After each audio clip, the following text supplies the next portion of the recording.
Live, start recording, start recording, start recording.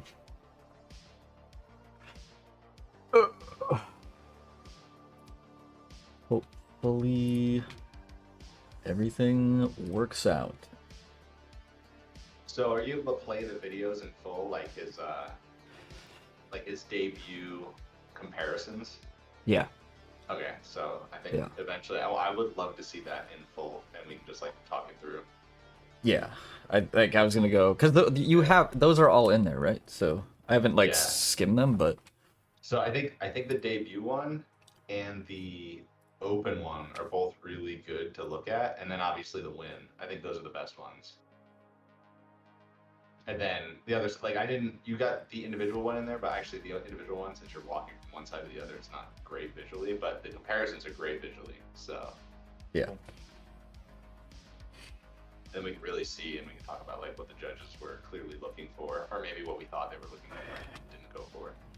Yeah, I mean we'll get into it, but the more I looked at the website and what they have listed as stated guidelines, the more it has kind of made sense to me how things went down. But what did it say? I mean, we'll get into it, but what did it say? It was something about leanness, like general. Yeah. I mean, I think we should, if we're gonna talk about it, I should just pull it up and we should quote it word for word. His response. No, I think this is actual guidelines for classic versus open. Because like, from what I'll let you talk it through, but it seems like they don't want as defined. Like they don't want you as shredded. They want interesting. Like that golden. Like he could have been like 1 or 2% higher body fat. Yeah, that's pretty much it. Yeah. Yeah. But it's interesting because like where me and Jason come from, it's always about shreds. Like, it's always about detail. Yeah. Yeah. No, and that's like. I mean, even that though, because I mean Cole Blint, who's a recent pro in the last year, he's cut down twice for a show, and he finally got to do one because they kept canceling them.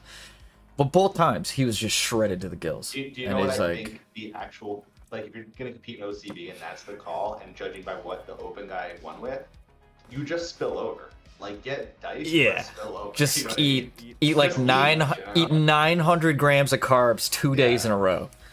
You're like, well, because you're still gonna be diced. Like exactly. Yeah, and even if you lose some of the like sharpness, it's fine because that's kind of what they're looking for. Yeah. The thing that bugs me, I guess, and we'll get into it a little later, is like the quality of posing that you presented is like clearly above and beyond the other guys. Like clearly, there's like some of the open bodybuilders, you could tell they had like a bit in there, but I mean, put you up in the top 3, you know, for that last call out, I'd be like, oh, I think Joe might have it. So why is your mic echoey? Is it echoey right now? Yeah, it sounds like you're in an empty room. Probably because I am. Maybe it's not using the right mic. Come on. Hold on. Yeah.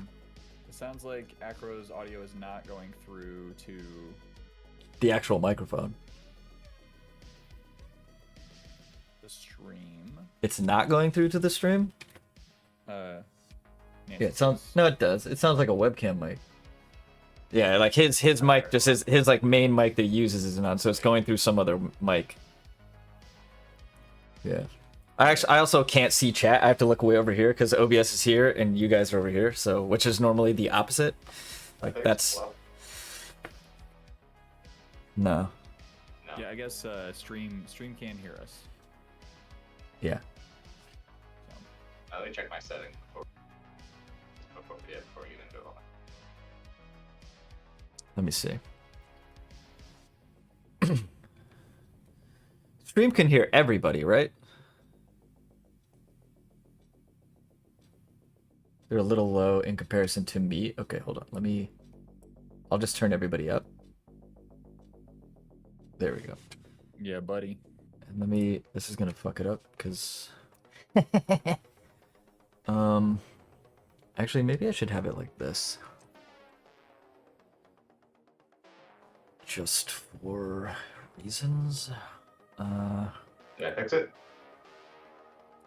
Visually, it's. I'm gonna disconnect and reconnect. Will it mess? Yeah, I took it off full screen, so visually it's gonna be weird now. But let's see. So let me go back to. Go fix it. They're a little low still. Okay, hold on. Bet. Yeehaw, yeehaw.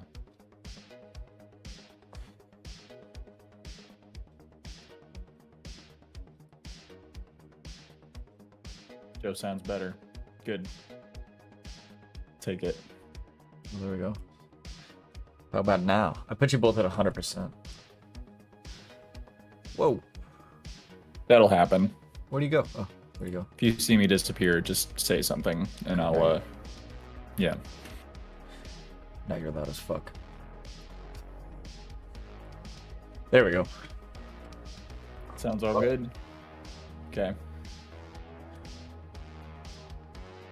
Yeah, Acro, I don't know if you've updated your mic in Discord to be your good mic. And he's gone. Now it really fucked it up. It better put you back on the other side when he comes in. It's gonna be fucked. These things happen. They are bound to happen when you try to do a little event. Yeah. True. True that. Bye. Let's find a picture. Let's find a picture. That's not it. Let's view large icons. Okay.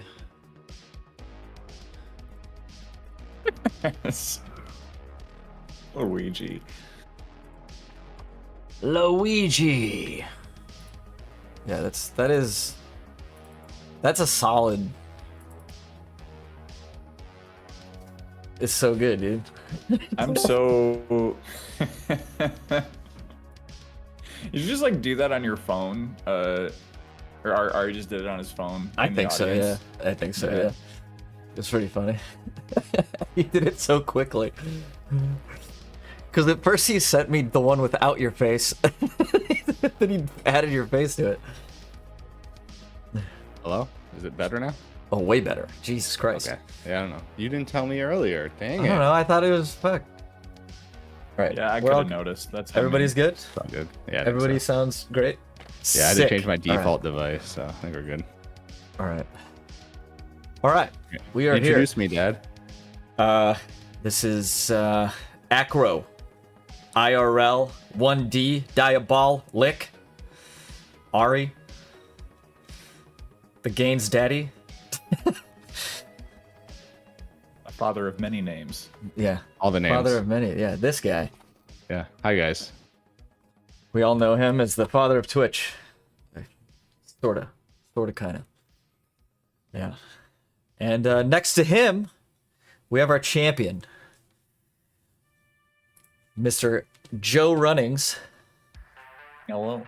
You know, I really wish I had a soundboard now. We are the champion. Oh well, missed opportunities. I mean, I do have a soundboard, but I don't know if anyone wants to hear what's on here right now. Yeah. Hi everyone. Joe. Coelrunnings. Pronouns he him, and recent victor of the open class in the Michigan OCB. Sorry, I did that wrong. Debut class, the Michigan OCB bodybuilding comp 2024, and second in my division in open class. There we go. Which we will get to, but you get nothing. You lose. Good day, sir. Could have been first. Excellent. Could have been first. I hope that wasn't too loud. That was great. That was great. Yeah. All right. So the point of today's stream is to recap this this show, and this was like a labor of love. There was a bunch of us from this thing we call APE, which is the Aesthetic Physique Enthusiasts.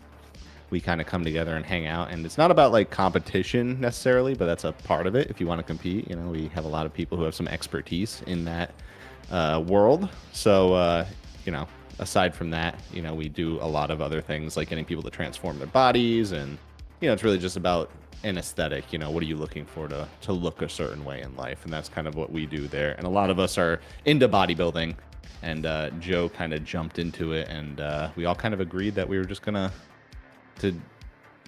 team up and help him out with this show thing. So we're really happy with how it turned out, and you're very adherent, so it was like really fun to just be like, hey, this is what you probably should do, and you're like, I'm gonna do it 100%. So I mean, it showed, but and he did. I think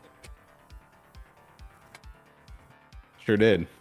I think one of the things that to get into it initially is like your decision making for doing a show. I think like us on Twitch, the people in health and fitness, like handful of us, you know, we all know like maybe wanted to do a show. You know, Daiyabolic did a show. I did a show way back in the day. 2 shows. And 2 shows, yeah, 2 shows. We only count 1 though. We only count that one. We only count that one. I'm curious to know like how your decision making and like what kind of got you to that point. Like where were your influences? You know, kind of talk us through that.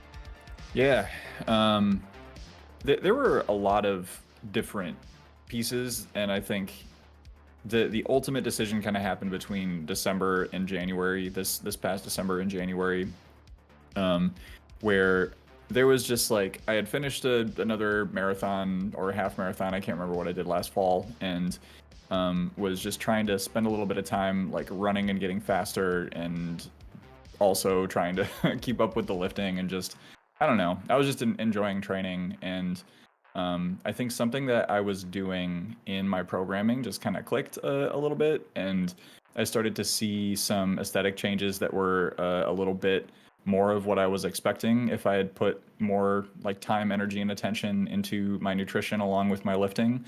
Because I've been lifting for, you know, over 10 years, like more seriously in the last like 5 or 6, and like we kind of joked since I started on Twitch 3 years ago that, you know, like maybe haha bodybuilding show teehee, and when we started to do some of the posing seminars back a year and a half ago, 2 years ago at this point. Almost 2 years now, yeah. Yeah, almost 2 years ago at this point, and you know, I was just interested in like trying it out and flexing. Like just I only saw it as flexing, and it always felt very awkward to me.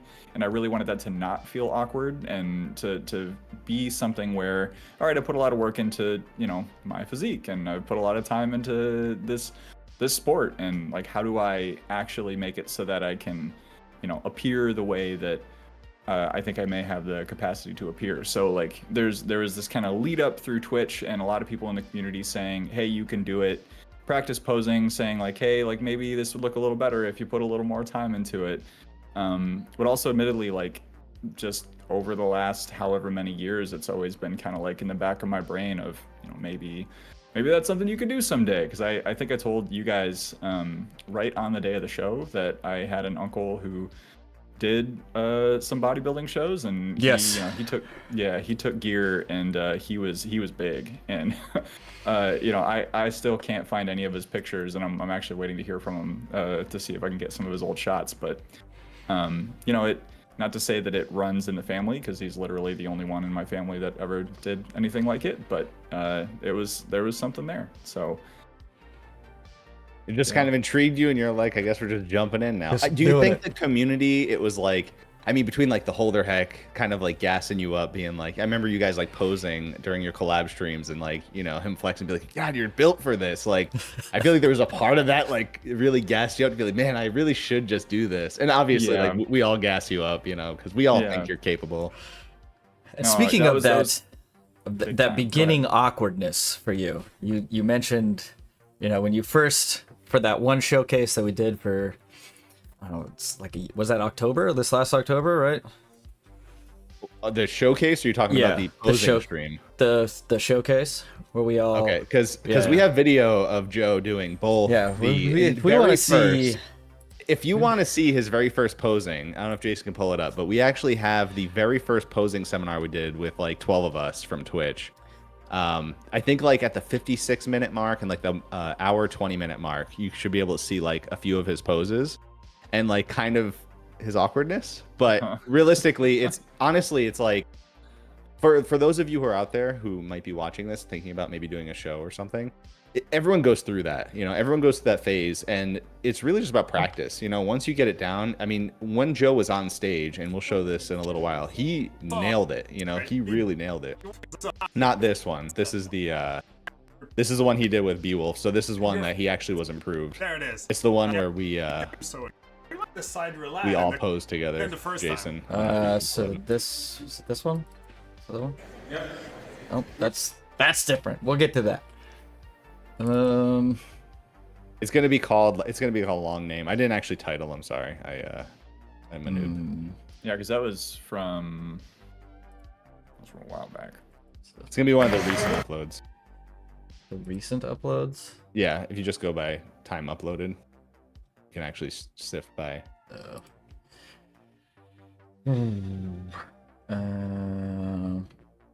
No, that's the only one I got. I think that's the only one that came through.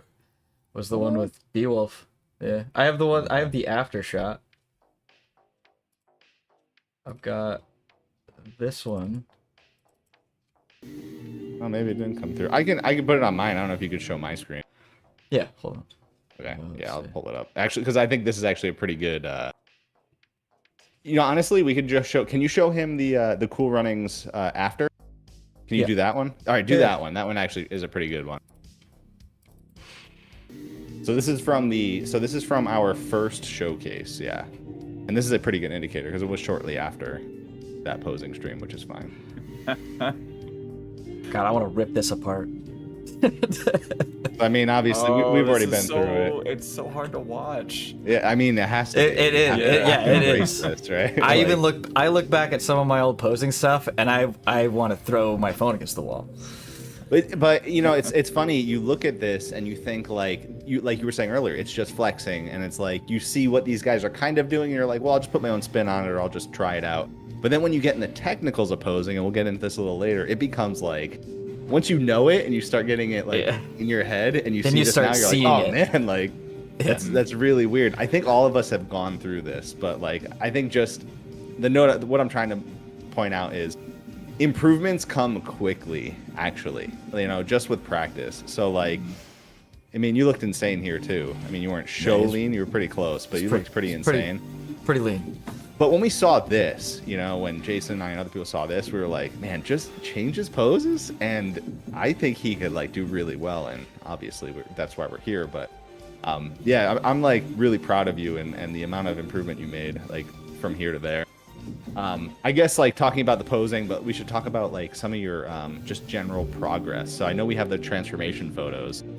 We should kind of show where you started, and maybe we should talk about kind of the stats, like where you started as far as like weight, because I think that's relevant. A lot of people kind of want to know what that looks like. Yeah. And I also want to know like how you feel about like general conditioning, getting down to that level of leanness, and like maybe your fears of not being lean enough, which obviously we know now it's like probably too lean. And just kind of walk us through that mentality, because I mean, I was even telling you, and I'll tell you this right now, like I was kind of getting your head saying like, oh, even if you don't make the like 1 or 2% lean enough, don't worry about it, because I didn't want you to focus on that. I wanted you to focus on like just posing and being there. Whatever happens, right? You're already at the end. So, but I want to hear your thoughts on the transformation process, and then the getting that shredded process. Yeah. So, it's worth pointing out. So my progression was kind of in that winter beforehand. I had planned a 16-week bulk, because it was like this. We did the transformation challenge the summer before, and that was leading up to TwitchCon, where I was I think I landed right around like 173, 174. And I had planned to bulk up to 190 pounds over that winter. And so I started my bulk, and I think it went just about as well as it could have. I mean, there were a couple of weeks where I plateaued, but I was pretty consistently putting, like a pound a week on over the course of that 16-ish weeks. And right around where the first photo that I shared in Discord, right around January 24, was when, I took these photos and I was like, okay, this is where I'm going to try to, turn the ship around. And Can you pull those up, Jason? Yeah, that's gonna look weird on stream. But... Oh, because Discord is... Well, if you right click on here. it and just say open, you could say open in a new window. Oh, the chat? Yeah, it's in chat. Just say open in browser. And maybe what I can do is I can grab all these and put them in... I should have put them in our folder. That's what I should have done. It's all right. I think it'll be good for people to see kind of Can't, like where you started. but I can't scroll through them if I open in browser. Okay. Let me see. You know, we didn't think this through very well. No, that's okay. We can always edit. Yeah. Yeah. I'm gonna pull In up the folder. hindsight, He's probably gonna drop them in the folder. okay, in the Google Drive thing. I think so. Mhm. Yeah. It's okay. But he's gonna pull up the transformation photo so you guys can kind of see exactly where he started after his his bulk, you know, and then kind of like we'll go through the months of him kind of leaning out, and it's kind of interesting because like when people see like people who are getting leaner and they get stage lean, it is like a next level evolution because you're like, oh, they're pretty lean, like they look like they get on stage right now. Lo and behold, 8 weeks later, they're diced, and you're like, I didn't even think they could get that lean. So I think like some people might see Joe and like think that, and to be fair, like we'll talk about later, you know, he probably could have stopped at some point and been like perfectly good for a stage, but just him getting as lean as he did to get on stage the way he did, like it is actually a feat. It is so difficult to do that. And we will point out, and there's no shade to other competitors. When we bring up other competitors, you'll notice the difference in leanness that he brought. So like big like props to you, dude, because that is an insane amount of conditioning you bring your first time. Thanks, dude. Yeah, I felt it, and once we start going through photos, I think it's gonna be a little more clear of like where I kind of hit that stopping point. But yeah, I mean the starting point for me was at 100, somewhere between 186 and 184 pounds.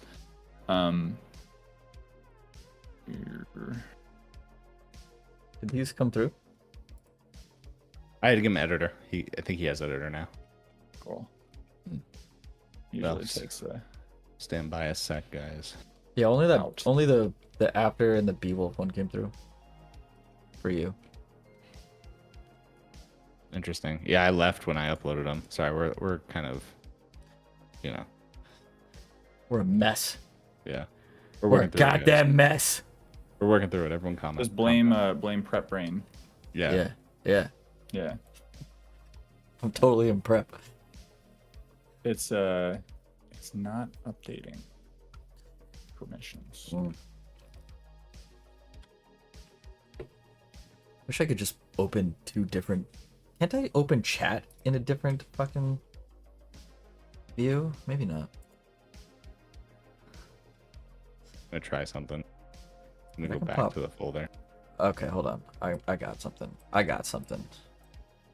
can do it. Now I can do it. This. I can pop out. Oh my god. Yeah, I don't now think I our can faces do are that. gone. Yeah. I think that works. We don't need to be there. What a mess this is. This is a mess. I'll fix it. Don't worry. Okay, I have access now. So He's gonna Just upload hold- them. Yeah, just hold on, guys. It's all good. We had photos in the Discord chat, and the way Jason has the way Daiyabolic has the Discord set up is on his OBS. So every time he closes it, it just Right. I got collapses it and destroys it. So it. I'm a fucking idiot. no, it's all good. We didn't think it through. Only a post-show review. Yeah. And this is just the beginning part. Once we Joe's go gonna into, have to. like, we already- Joe's we gonna already have to the- scoot to the left a little bit. But It's all right. go to the left. It's just like being back on stage.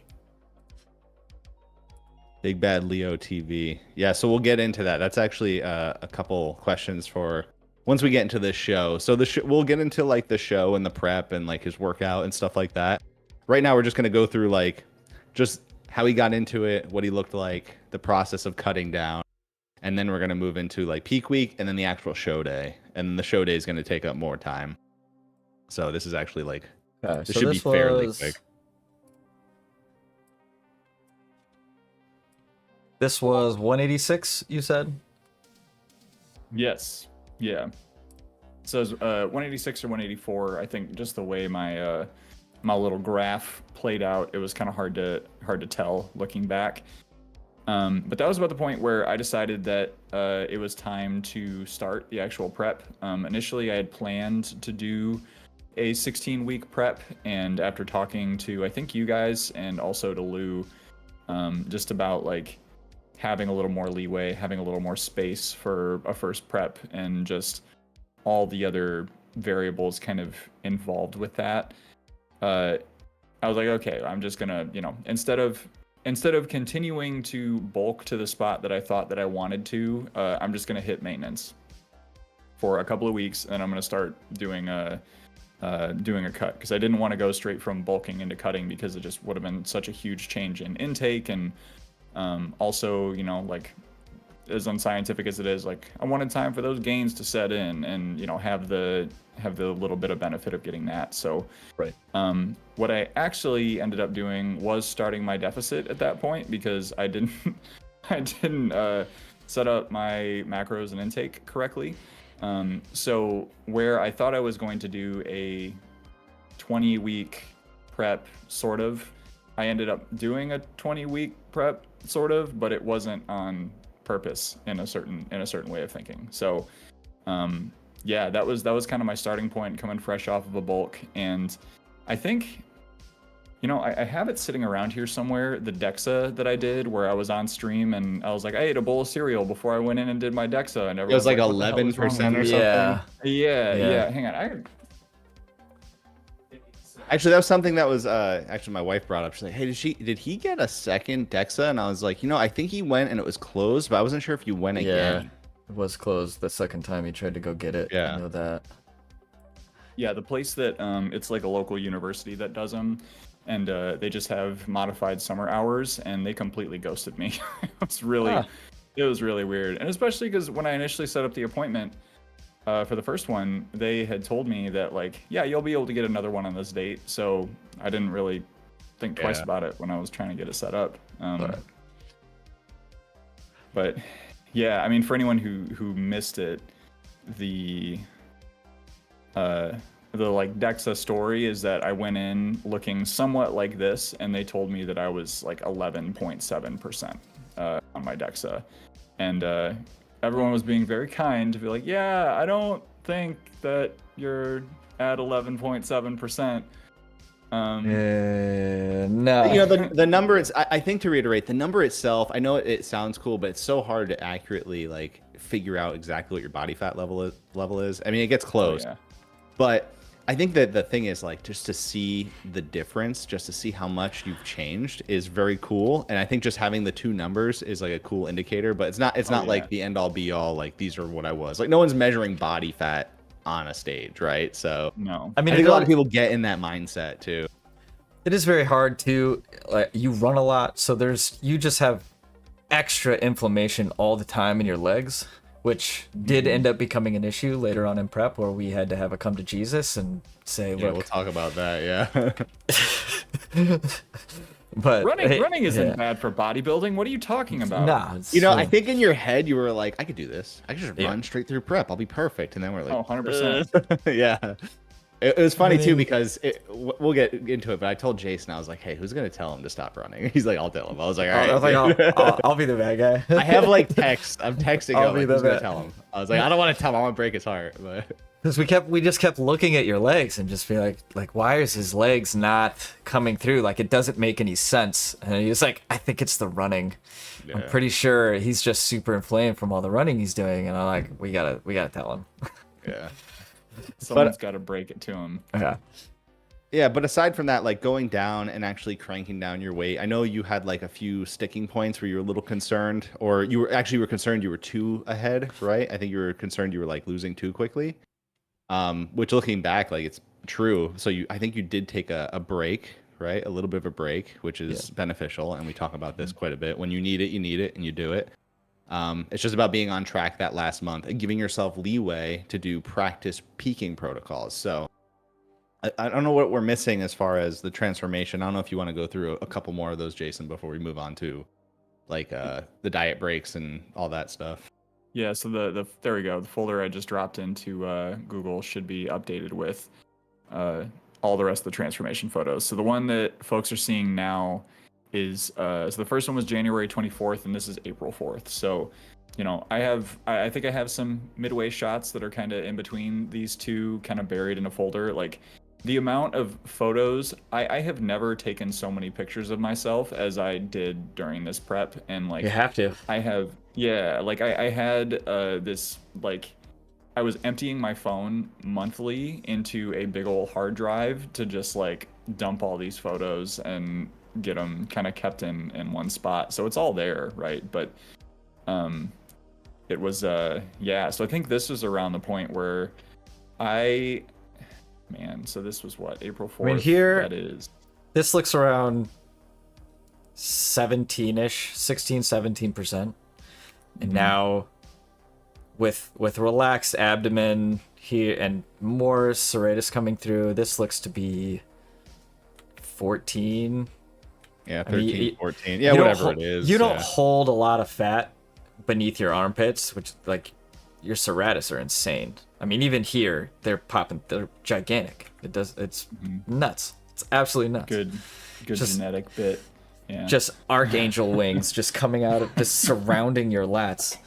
Speaking of coming down on body fat, what were like your staple foods, you would say? Like, what were you gravitating toward? Because, you know, the way we do it, it's like mostly macros, you know, and tracking your sodium a bit, but it's mostly just macros. But tell us a little bit about like your food choices. Yeah, so I had like basically 2 breakfasts that I leaned on. It was like I had this rotation of meals, and I think that really kind of helped. Initially, it was oats every day for breakfast, like oats with PB Fit and whey and like a little bit of fruit. As I progressed, I opened up to doing a little bit more, like honey nut Cheerios for some reason was like such a like such an anchor for me, because every morning, you know, you wake up with this feeling, and I think this kind of goes into the psychology thing. Like you eventually get to this point where you wake up with this feeling of like, this is never going to be over. I'm never going to get out of this. Like, here is another day where I'm going to count every single piece of morsel that goes into my body, and I'm going to be like fixated on this goal. But for some reason, like putting peanut butter powder in a vanilla whey protein shake and using that as the milk for my cereal, just like put a little spring in my step every morning. It's like, I don't know what it was about it, but just like having like cereal and berries and like a high protein breakfast, I think was just huge for me. So that's breakfast. Snacks, when I started off, I think I was not doing a really great job with snacking.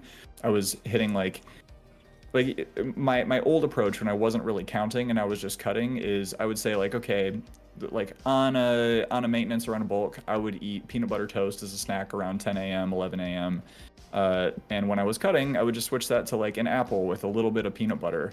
When I was doing that, it wasn't enough fiber, it wasn't enough calories early in the morning. So like I started shifting to like, I started getting English muffins that are just like this perfect little pile of carbs that's low fat.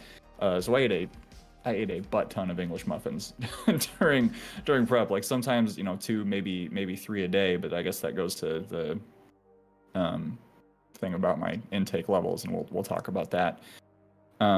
Like instant noodles that were not ramen for lunches, along with chicken thighs and just like boatloads of vegetables. The deeper I got in, the more I was adding just larger volumes of veggies to my meals, because it just helped me feel like I was getting to eat more, and like the volume was high, but the calories were low. The fiber was high. Like fiber ended up being a pretty big fixation for me, going from like 10 to 15 grams of fiber per day in the start of my prep to like now, like at the end, and even now I'm closer to 30, 40, 50 grams of fiber every day. And yeah, that makes a difference too. Like you have this turning point where like, not to, you know, be too gross about it. No, we really should talk about it, because I was going to mention PMs are really important on prep. Yeah. Like they really are. They need to be the same time every day, or you start to panic, because you're like, this isn't gonna, I can't be accurate if it's like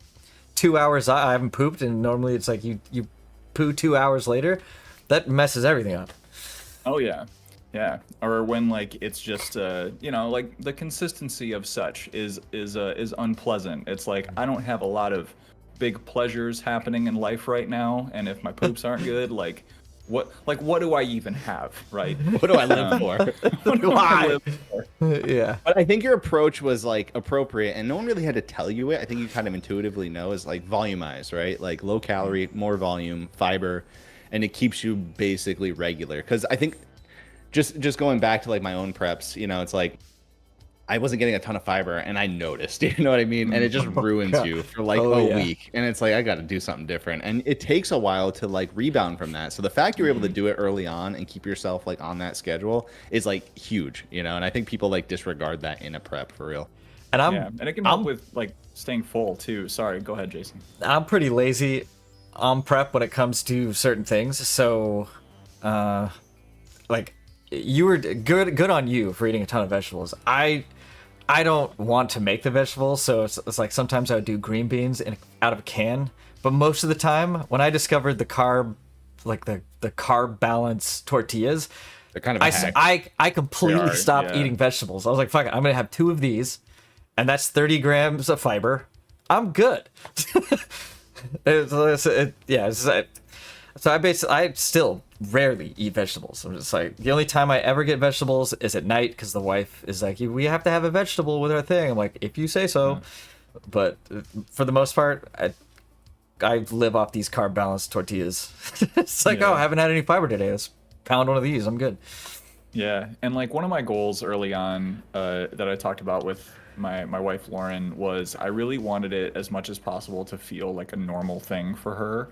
And to not be like, I'm in prep, so like here's all the way that life is going to change, right? Like I knew I was going to be a little more focused on it. I knew that there were going to be, you know, and like you guys were really helpful with this of just setting the expectation early on that once we get into that last month, that last 6 weeks, like I'm just gonna have to say no to some stuff and like be a little more selfish with my time and say occasionally like you should definitely go do that and like have fun with these people. Like I can't put myself in that environment right now, and I'm not gonna be. I think what I said to her at one point was like, I don't feel like I'm a very fun person to spend time with right now. So like please go ahead, right? But part of that was food, and I did a lot of front loading of my diet in the day, and sometimes that led to me feeling a little bit fatigued in the afternoon of like really kind of squeezing my calories early on, and then in the evenings like being able to have a larger dinner or have a dinner that was more like what we would normally have it,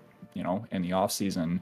I think really helped me feel more like it was not necessarily just super restrictive, and I think it helped her too to kind of get through that without having to feel like, oh man, like here's another, you know, chicken and rice meal, like I guess I'll go do something else, or, you know, I don't know. I don't want to project too much on how she experienced that. We should actually talk about, since we're discussing this, we should talk about the elephant in the room, which is Joe had unusually high macros and calories to work with.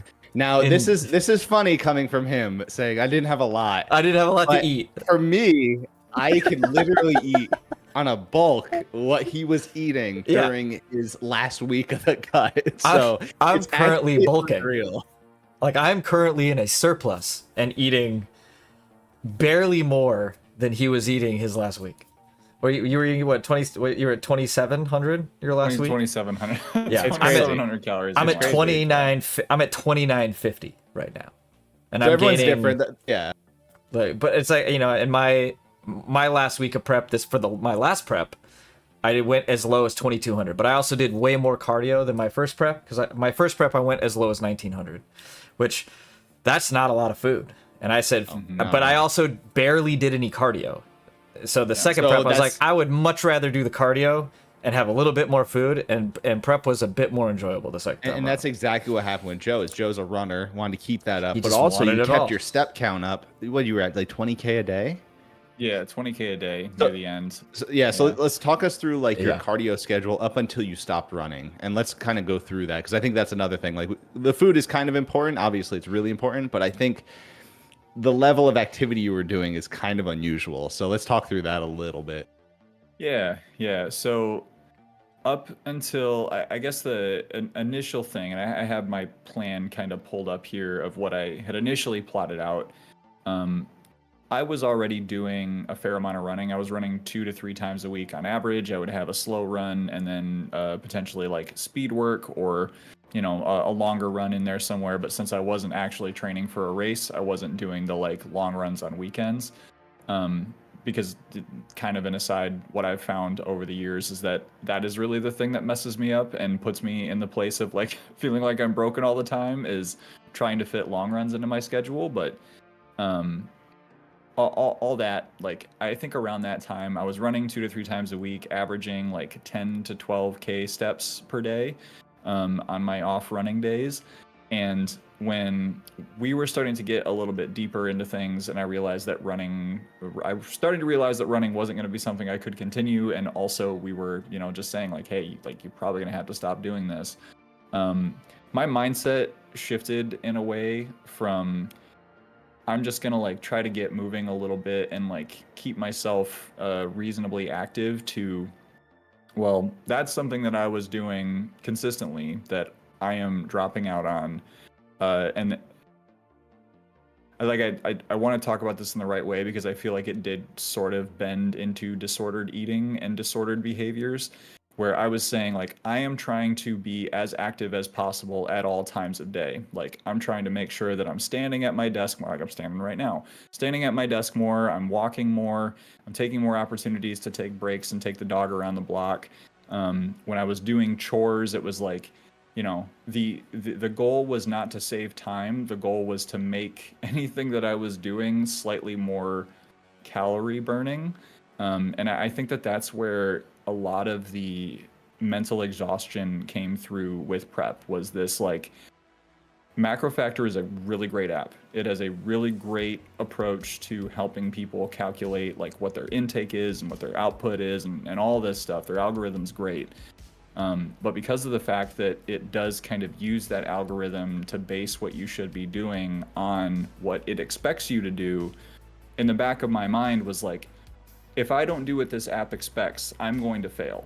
And like, if I don't keep up with what is essentially similar to what I was doing activity-wise, it's not going to work. I'm not going to lose weight. And I did have those days, and Daiya, we can talk about this, of like, when we started to plan around this, and like, you just didn't know what my typical like movement was, right? And so you set me some macros, and I started doing it, and it felt good for a couple of days. And then I realized after a couple of days, I'm like, oh, I feel so bad. like what am I doing? Yeah. And it was still like a lot of calories. It was 2,400 calories you put me on, that like with a really good amount of protein, and for some reason like that still just wasn't enough. But yeah, that's I mean, that's why I said it's like, we can, I'm not really sure what your activity level. A lot of people overestimate their activity level. Not that I don't see what you're doing. It's like, I really only see your life on stream. So it's like, okay, yeah, he is active. I know he likes to run. He's going to continue to run. TDEE is saying this. Let's start off at 24. That's why I said let's do this for a week. See how you feel. Yeah. And you're like, this is nope, nope. Yeah, and like it was the first couple of days. I was like, I can do this. This ain't so bad. And then just suddenly, like, I don't even think it was a week, but by like day 4, it was like this seems something is way off. I was like, it probably is. I was like, let me see the numbers. Like, yeah, the numbers were way too drastic. I was like, okay, let's fix this right now. Yeah, we bumped it up by a lot. Yeah, and one of the things that was helpful, I think, in like keeping that activity high was the morning walks. Like, I talked to Beowulf about this at one point, that when he was really trying to manage the mental side of his prep and like just all the hormone stuff and emotional stuff, that doing like 20 to 30 minutes of walking in the morning, like probably like outside, I think was what he was going for, was just really helpful for him to clear his head and feel good. And I got this walking treadmill here, and even though like the weather was not really conducive to it, I just started doing that like every day that I wasn't getting up and lifting right away. Yeah. And it helped. Like, I would find I went through this whole like search to find the right mount for my phone, and that could also hold a Nintendo Switch, so that I could set a Switch up in front of myself and like do 20-30 minute walks that wouldn't necessarily put too much fatigue on me, but you know, would not only help me feel like I was moving, but also just like get more steps in. So yeah, I mean, it was something that as I got deeper in, I just kept saying, I'll just move a little bit more. Like, oh, I hit 18K steps. Like, I'll just try for 20. I'll try for 20 this week and see how it feels. And it became kind of a compulsive behavior that I wasn't super proud of at a certain point. But yeah, go ahead. So I think there's something to this. We talked about the psychology a little earlier, and maybe we can get into that a little bit right now, since we've kind of we're going to talk about the workout, but we talked about the diet, the transformation. You were kind of setting yourself up mentally to know what this is, and we warned you a few times about like what this could be, what it could turn into.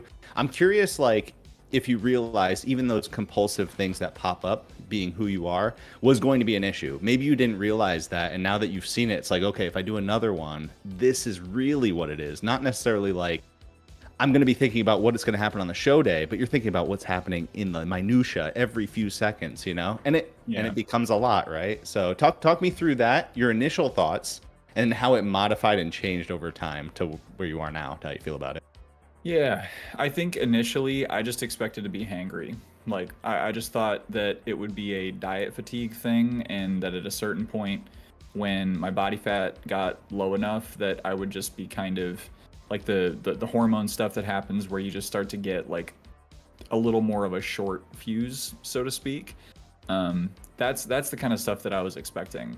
Knowing that I had engaged in disordered eating in the past, like, you know, I won't go into my full journey with that, but I had really gotten to a point where I could get what I needed without tracking food all the time. So I think as I was going along, it was the thought that I need to continue tracking my food, and that is going to be, it was probably when I was 14 to 13 weeks out, where I was looking at the date and I was like, this is gonna mess me up, right? Like this is gonna put me back in a place that I thought I was that I thought I had moved past. And you know, I thought I had my relationship with food worked out, and I think I had a little bit of like loss of hope a couple of times throughout, of like, you know, by the time this is over, I don't know that I'm going to be able to walk this back, or if I do, like how long is it going to take me to walk this back? So I mean, that was kind of the introductory feeling, and then how I was feeling throughout, and just that, you know, to the point of like compulsive behaviors. It was, I spent so much time thinking about food, so much time preparing food. One of the genuinely funny things that Jason told me about was you're gonna walk into the grocery store and you're just gonna walk around, you're gonna look at stuff, and you're gonna be like, I can have that right now. Or like, I should buy that for when prep is over, when you're done, and I can have that. And it's literally like 3 months away. Like there's no oh yeah no reason for me to put that in my home. I mean, did you, but here's the thing, did you ever actually purchase anything with the intent of doing it 3 months down the road, or 2 months down the road, 4 weeks later? There were a couple of things, yeah. So like I'm not allowed to go shopping anymore on prep. That is like a rule I made. Like if I'm 6 weeks, if I'm 6 weeks out, and I have to go to the grocery store because the wife can't do it, and like I need what I need, I have to mentally prepare myself to walk into the grocery store and quite possibly leave with $300 worth of stuff I have no intention of fucking eating. Yeah. It's a problem. It's a huge problem. Yeah. There's like, I could just like, this stuff's great. Like I had snacks. I had snacks in my house that I had purchased while on prep that I didn't end up finishing for almost a year later. Because by the time you get off, you're like, you're dieting off, and it's like, and it doesn't matter anymore. And I'm like, I'm not trying to get these things. I was like, I have them now. I was like, I don't have to eat this, because it's not even like they were bad. It was like you could definitely eat them on prep, like near the beginning of prep, but it was like, I don't want to eat these now. It's like, I would much rather have a regular thing than this thing. It's a dangerous game you're playing. You know, we tell people all the time, even when they're not prep, they're just dieting. Like, keep this shit out of your house. You're over here like, I'm gonna afford this. Which is why, like people, like I would get on stream some nights and just scroll like food porn Instagram webs, like yeah, I was just saying that. Like you go, I remember, like you'd be like 2 months out, it'd be and great. you're like scrolling. I just like this looks so good. I was like, I was like, I know I can't eat it. I know I can't have it. In your brain. Yeah. I just want, but I want to look at it. I just want to look. Yeah. You know. Yeah.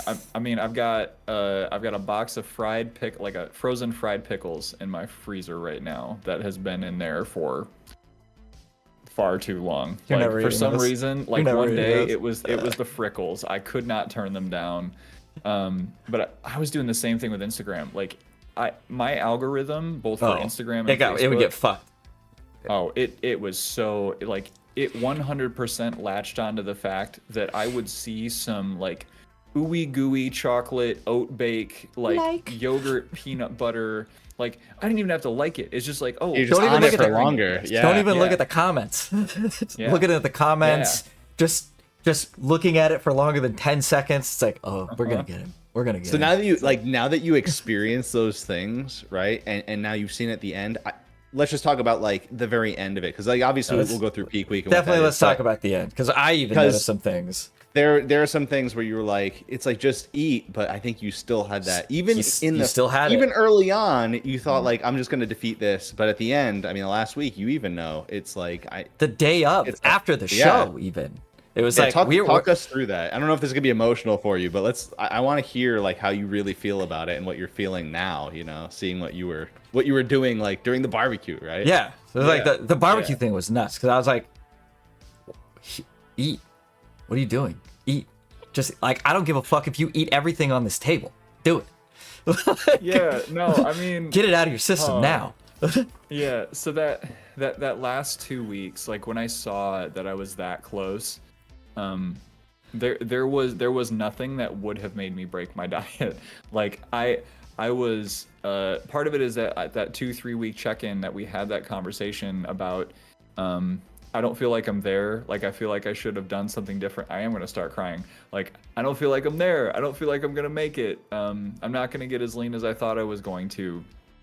And I had like upped my cardio a little bit. Like I wanted to really make sure that everything was consistent. I was like, if there is a like 2% chance difference I can make, like it's gonna happen right now. And like I'm not gonna crash, right? I'm not gonna start eating like 800 calories a day. Right. I'm still gonna get towards my targets, but like it's gonna be clean and I'm gonna be locked in on it. And I was really fortunate. We have some friends who we like meet with weekly to this is again tangent, but we meet with them weekly to play board games. And as I was getting closer to prep, you know, they're moving away to another state, so we've been trying to just spend more time with them.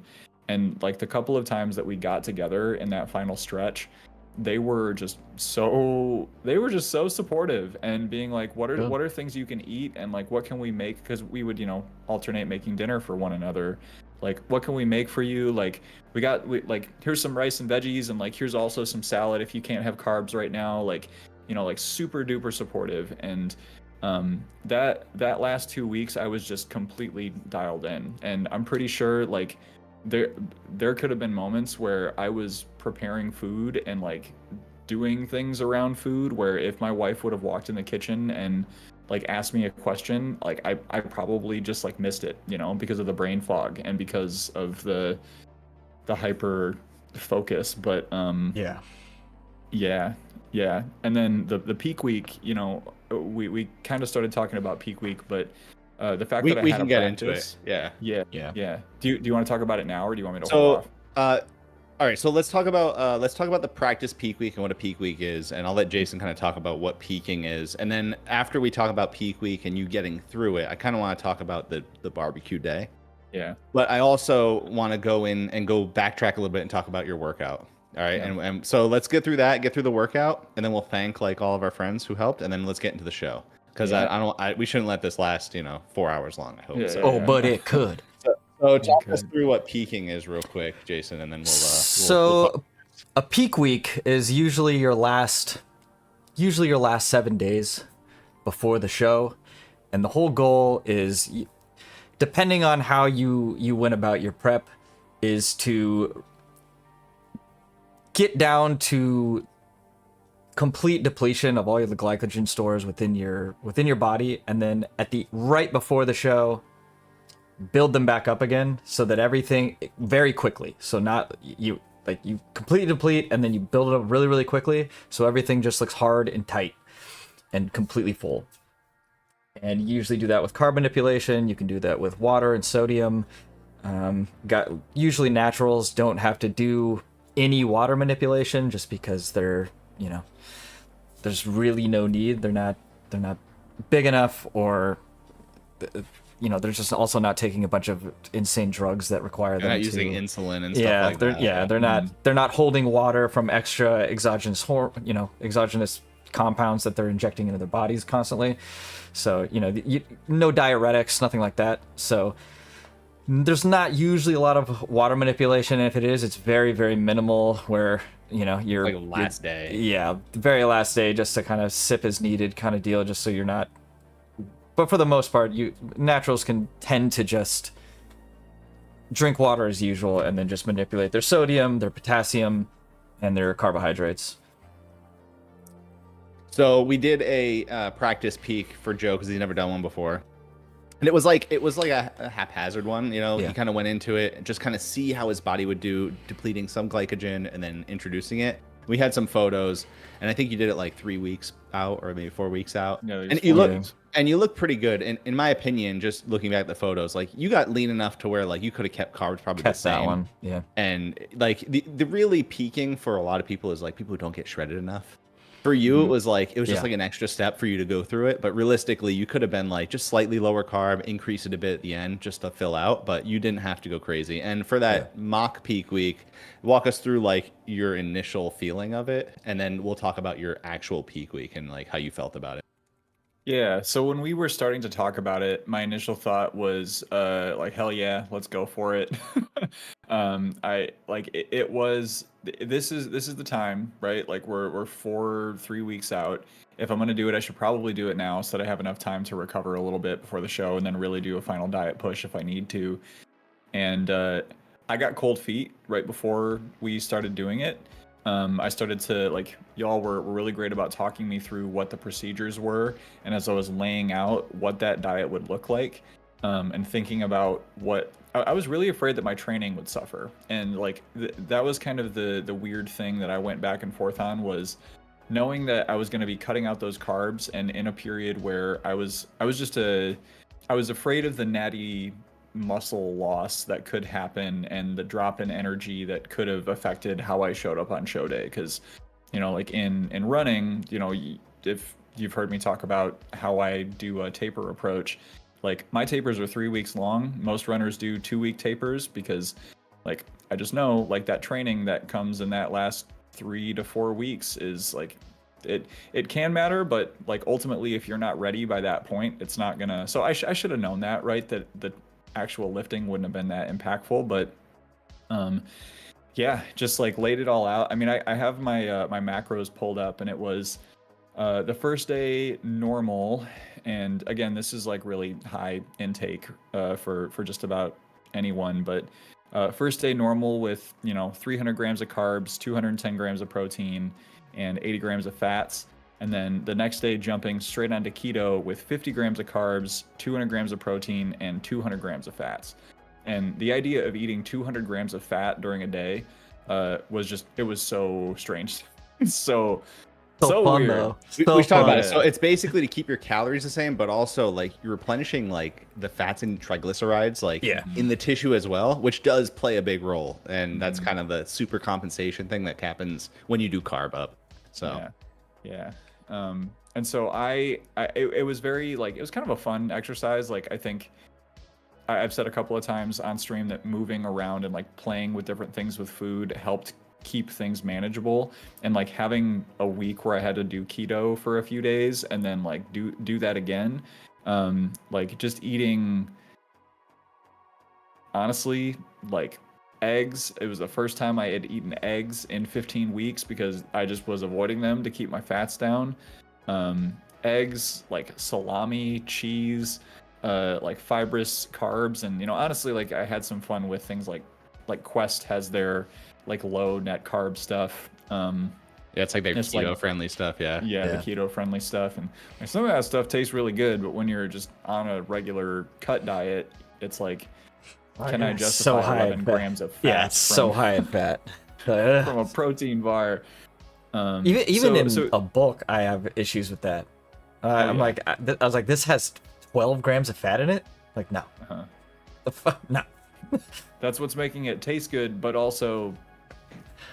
Yeah, I don't know where I could fit this in. So, yeah, no, the first week was scary, and I almost didn't do it. And then we ended up doing kind of a half-ass version of it, where I put in more carbs near the end of the week. Yeah. And I kind of miffed it. Yeah, I bailed. I really man. did. And then we were doing a comic convention and doing some cosplay, and I thought that like, okay, I'll be able to like peak up and carb up before I go and like be a buff Korok, and I just didn't. Like, I didn't get enough carbs in. I didn't plan my meals out. So when I did it for the show, I had everything planned out, like, to the moment, to the hour. I had my meals cooked up, ready to go, packed away. And having that first experience of not doing it correctly and not taking it seriously enough, I think really made sure that when it was time to do the real peak week... It up. Yeah. And you nailed it. You absolutely nailed it. Like, absolutely. We were very happy with how you peaked. Yeah, for sure. Yeah.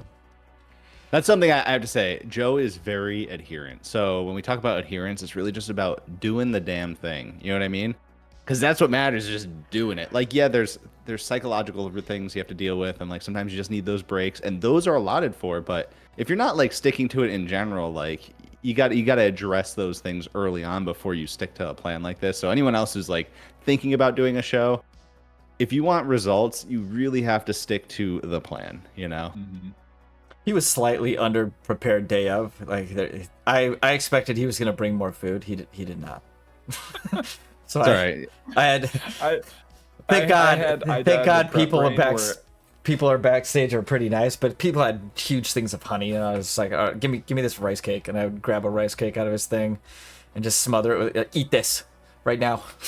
Yeah. It's like, okay. Yeah, I think I went back with like 16 ounces of water, 4 rice cakes, maybe 3 rice cakes. Like, what are you doing? You're supposed to be eating 2 bags. Like 2 packs of that's peanut what I butter said. cups. I was like, what happened to the bags? He's like, I didn't bring them all. I was like, no, you're supposed to bring it all. He's like snacking for a toddler. He's like, I got my snacky. Like, nah.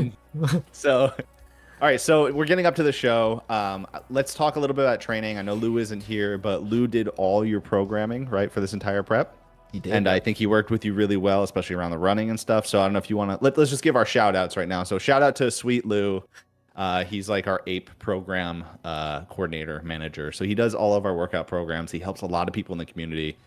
He helped Joe out with this program. And then we also have Beowulf. I just want to mention Beowulf real quick. And the Holderheck.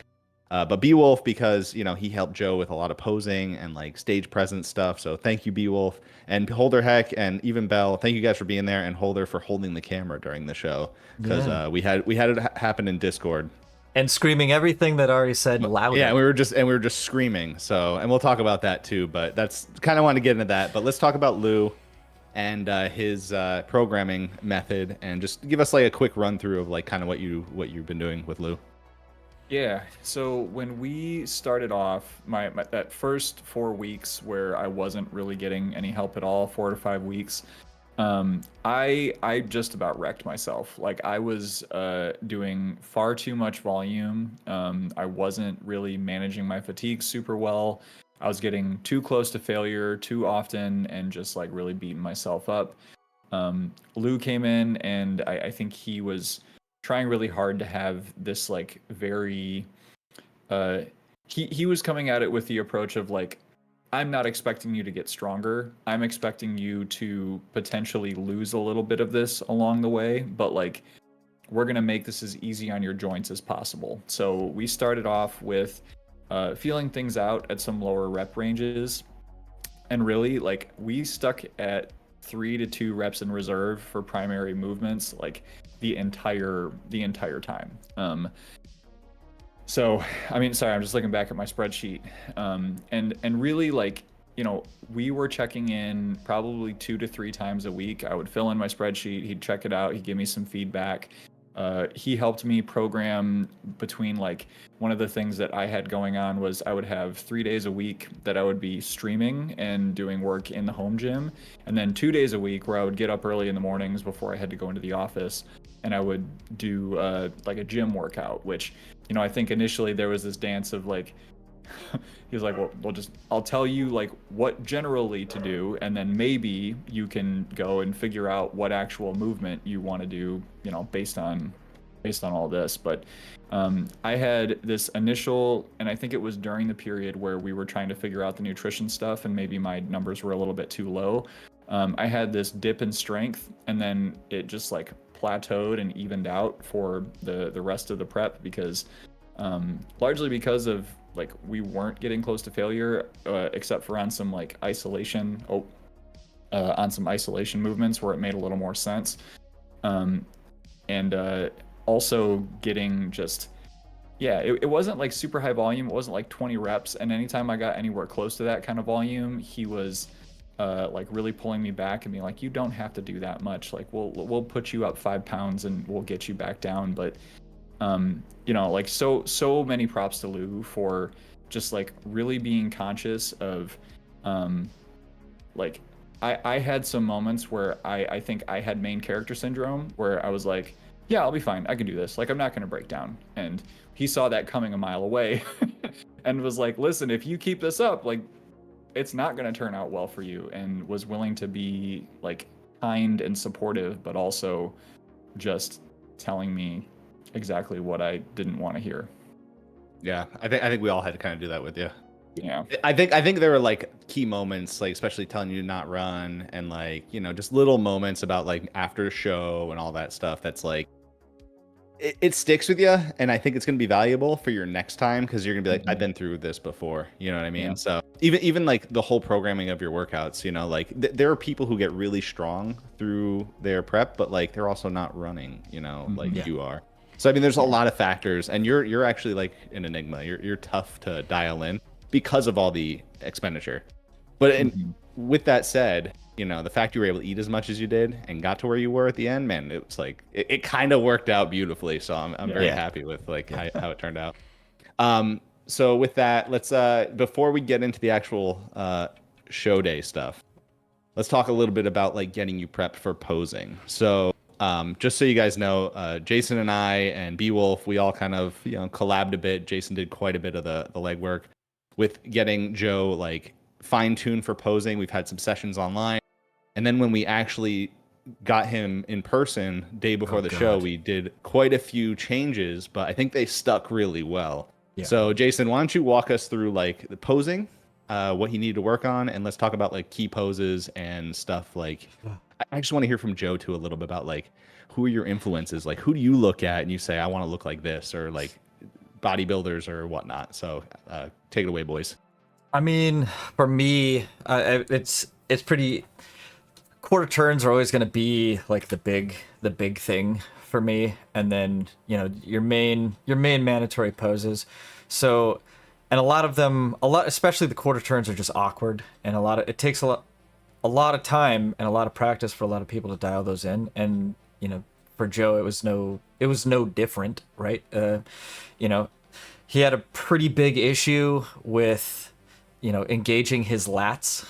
That became, and that was pretty true even up until the show day. I mean, I got him to fire pretty well prior from one of our online sessions, just by picking up object cues like the stick and stuff like that. I think that really helped you out a lot. And then so it wasn't, it's not like we went all the way up to show day with no lat engagement, but then even when we were backstage and I was like, whoa, and I could see it, and I could see what was happening, and I was like, see these little divots here? It's because you're pushing your scaps down, and the moment you stop doing that and let them come out, it was your teres just came out way more, and it was evident in posing. So I mean, you had a couple issues with just lower body, just focusing like on glute engagement. figuring out where your lower body had to be, and even day of show on stage, I noticed there was a couple flubs, but I don't think it mattered at all. Clearly, it didn't. It was like one leg was back when it should have not been back. I was like, that's fine. It's fine. I don't think they're not looking at that. They're like, they didn't even look at you. They're like, this guy's the winner. We're going. Yeah, I think there's a level of poise you had just from like your general practice, but also I think you had some confidence going in there, just like going through it so many times. Maybe with us like live probably helped you quite a bit. But we'll get into the videos in a minute. But I mean, you on stage, it was like you guys will tell in chat like the difference from like that first posing thing that we saw of Joe to when he's on stage. Yeah. It's actually incredible, the change. And we'll play him again. Yeah, so so we did some posing when we were there. We made a couple adjustments, and you guys will see them. We don't have to get into the minutia of that, but let's just talk a little bit right before you get on stage, just a handful of the procedural things. So this is just to talk about the show itself. This is OCB. It's a natural show. They do drug testing. They do a lie detector. They do tanning at the venue. So I want Joe to kind of bring us through that and like your thoughts on it, and because I know like you were pretty nervous, so we could see. So take us through your mindset for that whole process.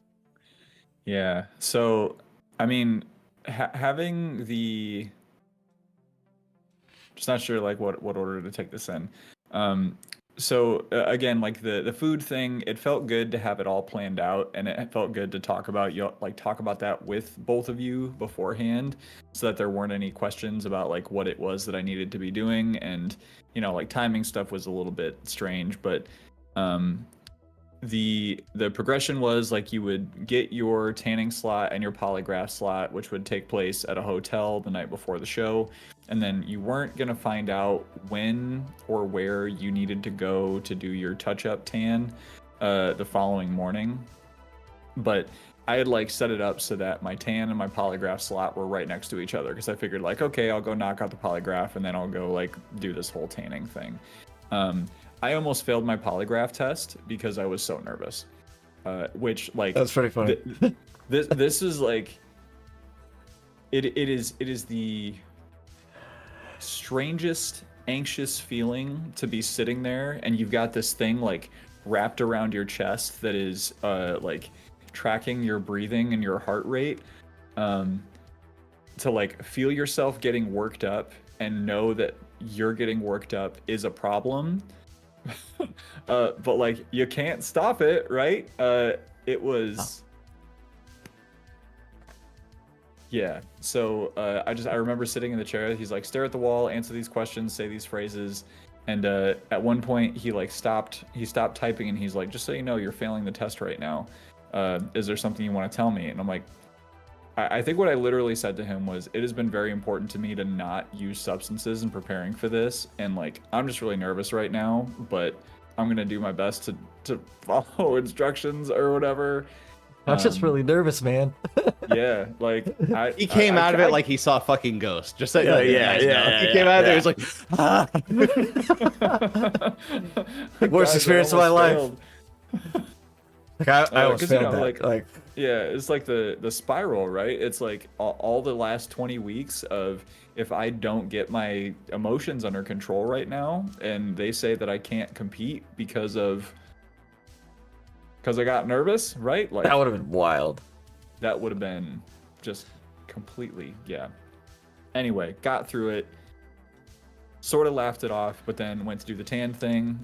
We had talked about, and if anyone has not done a spray tan before, we can kind of go through this. Yeah, get naked. Which I'm very thankful for, and I will say why. You walk in and they will ask you like, did you bring something, or like, did you bring a sock or anything like that, or would you like a cover garment?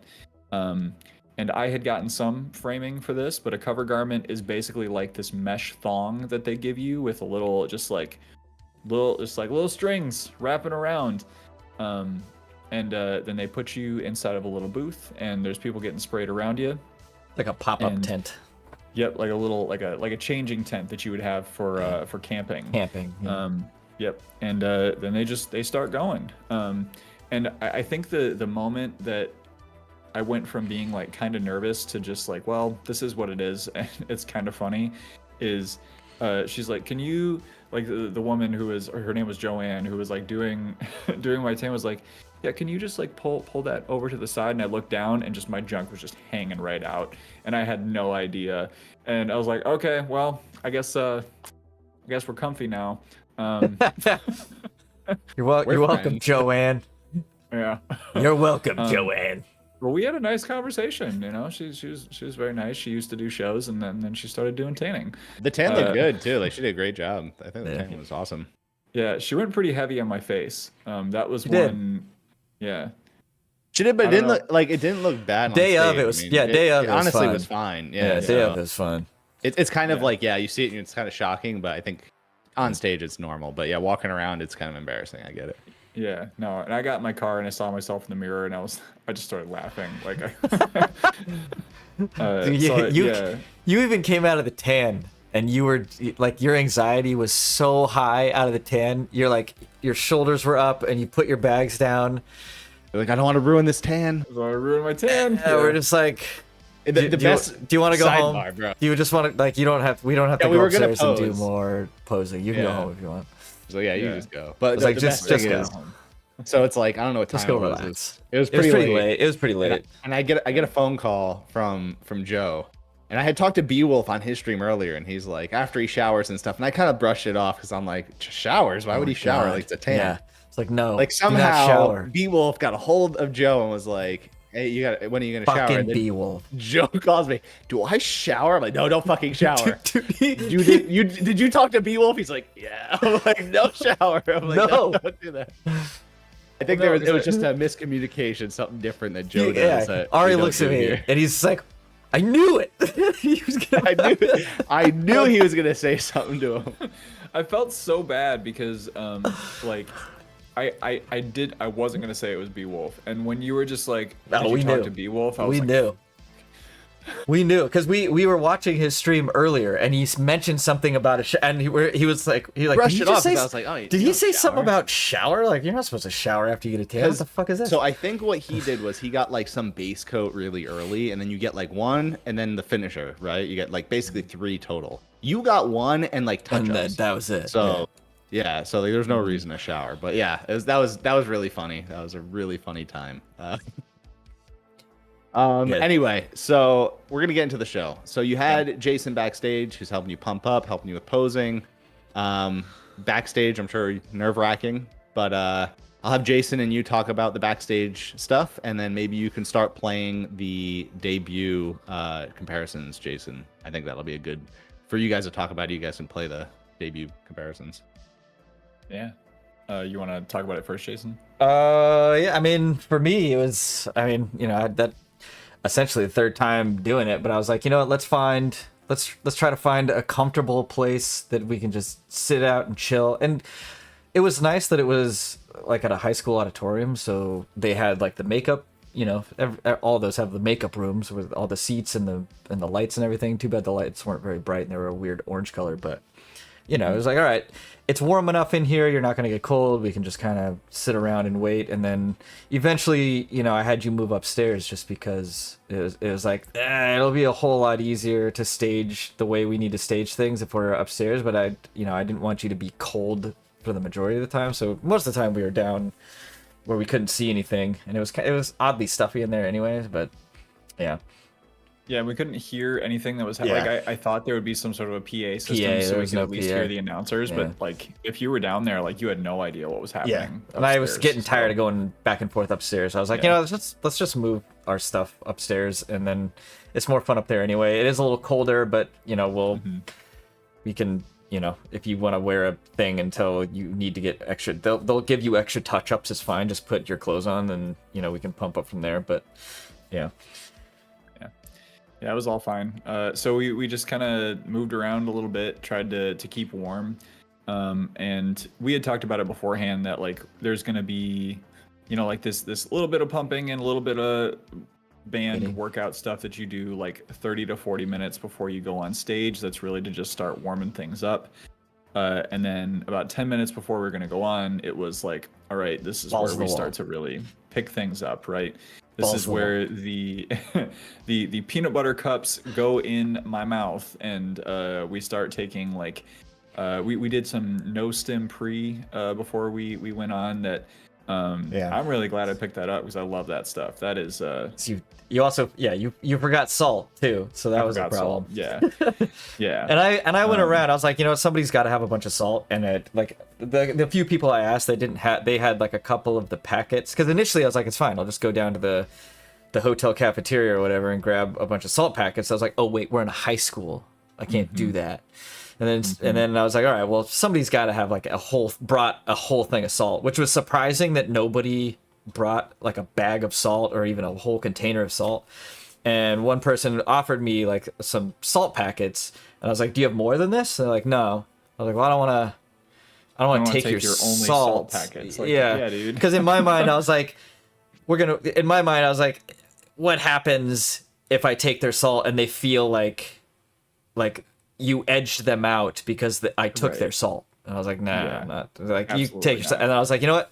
We're just going to use this no stim more than we normally would to counteract the fact that we don't have... for people who are watching, this is to get a pump. This is to make sure the muscles are pumped. Right? Muscles are pumped, important. vascularity. You wanna look big on stage. Extra vascularity. So I was like, screw it. We have you brought a whole thing of no stim. So like every 15 minutes we're gonna take a little bit of this and take a little bit of water, and you're gonna go nuts. But pretty much almost any time. I mean, he had to get on stage a couple times, so anytime right after you got off stage, it would be like, all right, take another thing, go pump up. Speaking of, let's bring up the let's do a commentary on the actual debut. So let's bring them out. So I think we're gonna show the debut comparisons, and then we'll show the overall, the win and the overall, and then we'll show the open comparisons. I think that'll be enough. Yeah, let me see which one. I don't know what is what. I don't know what they're not labeled. Just double click on them until you see them. It's not the one with the black guy.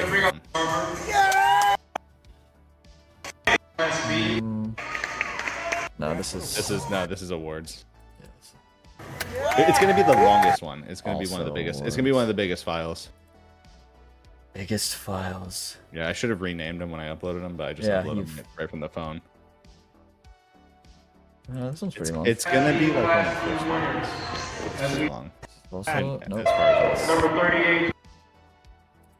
No, that's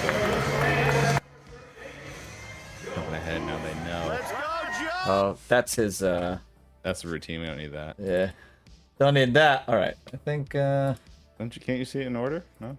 Oh, it came through in like 3 different things. Good job! Good job!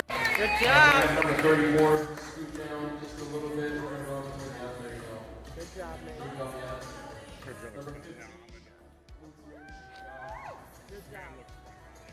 So yeah, so this is the debut. Yeah, perfect.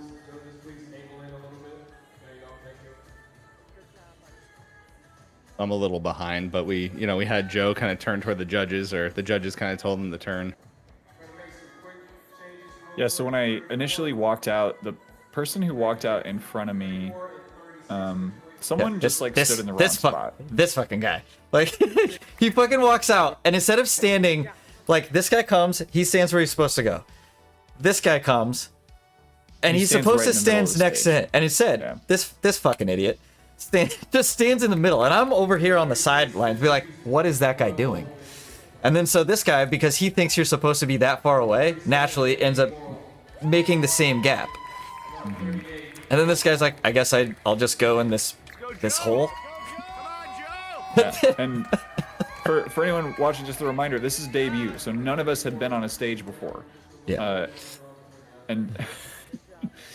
So then I walk out, and I'm just like, all right. He's like, I'll stand here, I guess. I guess I'll stand here. I'll go over here. Judges, Joe. So just to show, so you guys can really see the level of conditioning Joe has. Like, you see everyone, they're pretty shredded. Then you see Joe come out, and he's the last guy to come out. And he's quite a bit bigger, but also diced. like, look, the moment he takes this pose, like, everything just comes out. He's like, I'm just chilling. He's like, I'm just chilling. It's fine. Nothing. Like watch his legs when he takes his pose.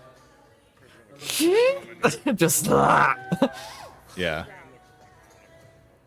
So they move him around a bit. They get Joe in the middle, and then let's just have him go through the mandatories, I guess, from wherever. Yeah, so Actually, like, just, all you right, could just so let it play. They move people around. Yeah, they're moving people around. 38, get in between. 38 and 16. Like, where's that? Like right there in the middle. He's like, where? Oh. Is there audio? Because I don't know if they can hear me screaming behind the phone, which is really funny. Yeah, there is. There is audio. Yeah. Yeah, that was that. I'd been told that OCB didn't really do as much of the like stand in the middle if you're doing well, but like they did. It felt very good. Yeah. To get moved to the middle. They do in these comparisons. I know for it, they don't tend to do that with like their overall stuff. They just kind of leave you where you are at, where everybody's at. So you'll hear me yell some cues in here. So I told Joe I was going to yell at him just for some of the cues. So like you're going to be yell arm early Very on. Nice. Yeah. Yes. So we changed some of this stuff. Like for example, we weren't going to go with this straight arm back pose, but it just looks better on his frame.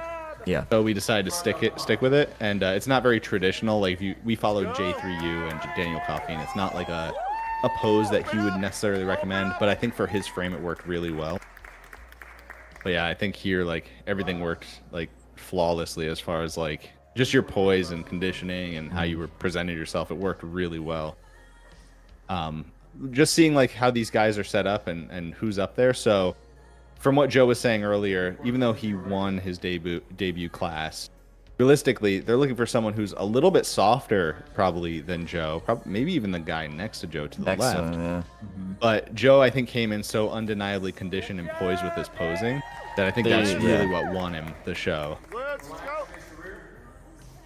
Because it looked like he knew what he was doing, because he did. And Lauren and I talked about this a little bit, that the amount of time that I spent practicing on stream in front of other people, like even though it wasn't on stage, that wasn't it. I mean, you can, like, just from this right here, everyone here is doing this pose 100% incorrectly except for you. Everyone is sticking their butt out towards the judges. Like from the side, this is what everybody's doing. This is what everybody is doing except for Joe from the side. That's what they're doing. Yeah. That is what they're doing. Every single one of them. And one of the progress photos I sent, I'm doing that same thing. It's the one where I'm wearing the blue shorts. Yeah, we fixed that real quick, didn't we? Yeah. I think in the hotel room, like when we went through some of those things, especially the glute activation, it clicked in your head. And when you're on stage, you're like, oh, that's like the position I need to be in. And when you're doing it from behind, it's really hard to know because you're not looking at yourself. Yeah, you can't see. You're relying on feedback from other people. Until you're there and you're sitting in it. Like when we were in the hotel room, guys, I had Joe like do the poses and hold them for like 10 seconds and then do a round of them a couple times. And just to get it in his head that it's like, all right, this is where I need to be, so that way he doesn't revert back when he's on stage. And he didn't. Just the only time he did, I think, was the very first pose, was when he went back to the normal pose, and I said arm. He put his arm straight, and it was like, okay, this is where I want to be. Yeah. So it was really nice. So now you'll see he won't. His arm just goes back. It's like perfect every time. So what was it like being on stage with these guys? Was it just kind of like a blur at this point? Do you remember any of this? Total blur. Yeah. Like I think the way I explained it to one of my family members at that barbecue was like, you do all the posing practice, and then when you're walking out on stage, and the moment you hit your spot, there's this moment of like, oh, I'm supposed to just pose now. There's no one that tells you like walk out and do a front relaxed. It's like, I'm here, I need to do my pose. And so like that feeling of just, this is where I need to trust that all of the muscle memory from every morning that I woke up and did my mandatories first thing, and every night that I spent another 10 to 15 minutes running through it before going to bed, like I just need to trust that I remember that my muscles know what to do at this point, and I can do the dance.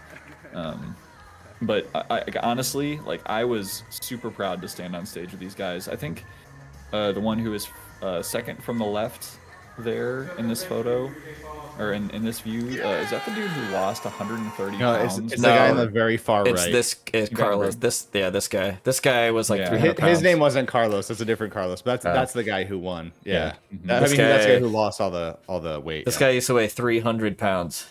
That's right. Yeah.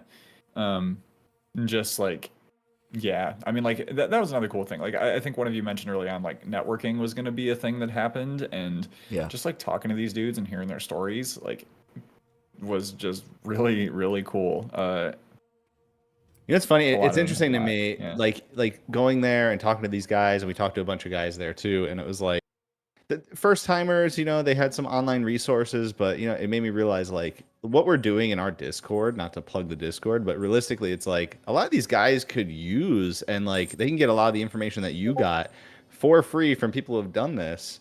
And it's like, it's great because like if they were using it, you know, they'd probably destroy you on stage. I'm just kidding.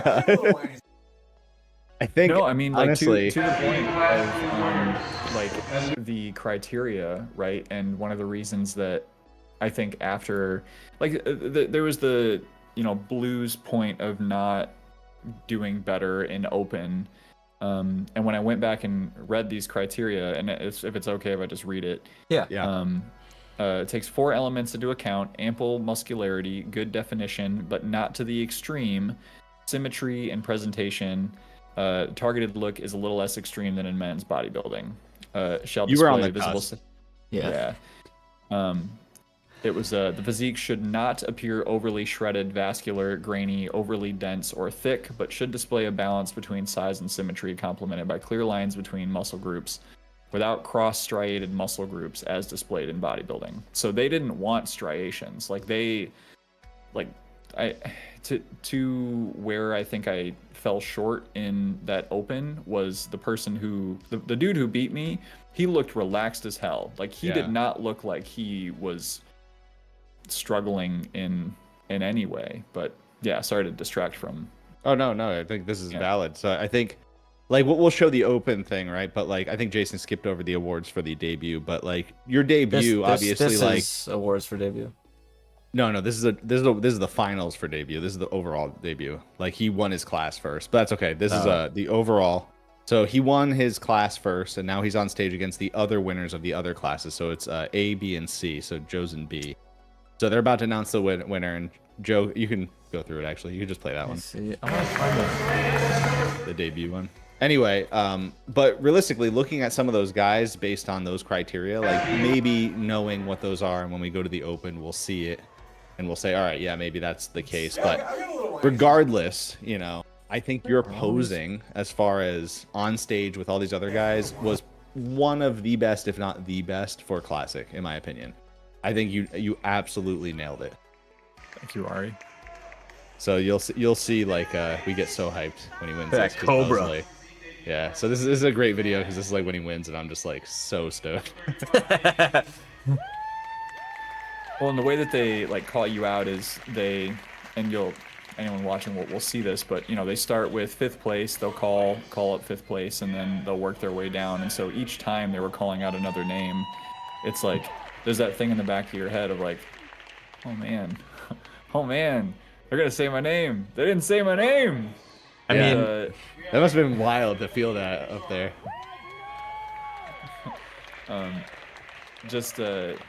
Yeah, like, and thankfully we did talk about like what to do while we're standing and waiting on the side of the stage, because I just felt that is such an awkward spot to be standing in, because like you're not being judged, but like you're also like still kind of being judged in a sense.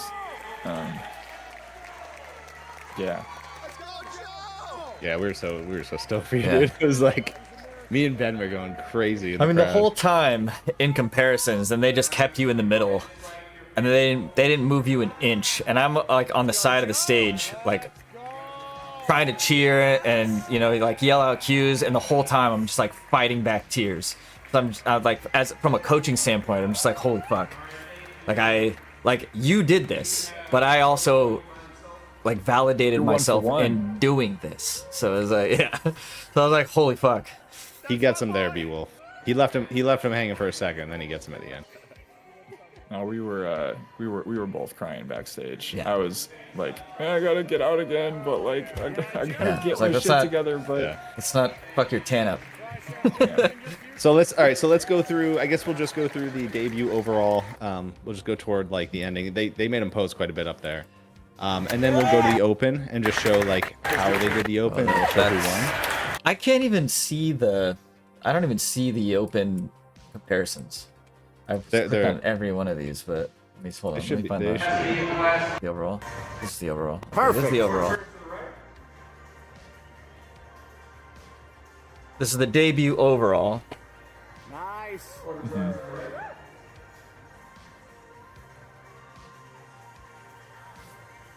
It might be one of these ones, actually. Maybe. Glutes. And these guys really did have great posing. Because I watched this one. The fella in the middle, I think, had just some of his mandatories felt a little bit awkward, but like, he had a really wide back, and he knew how to show it off. Yeah, Jason, I put in chat. The last numbers are 2193 for that video for the open. All right, yeah, I found it. Yeah, it was moved.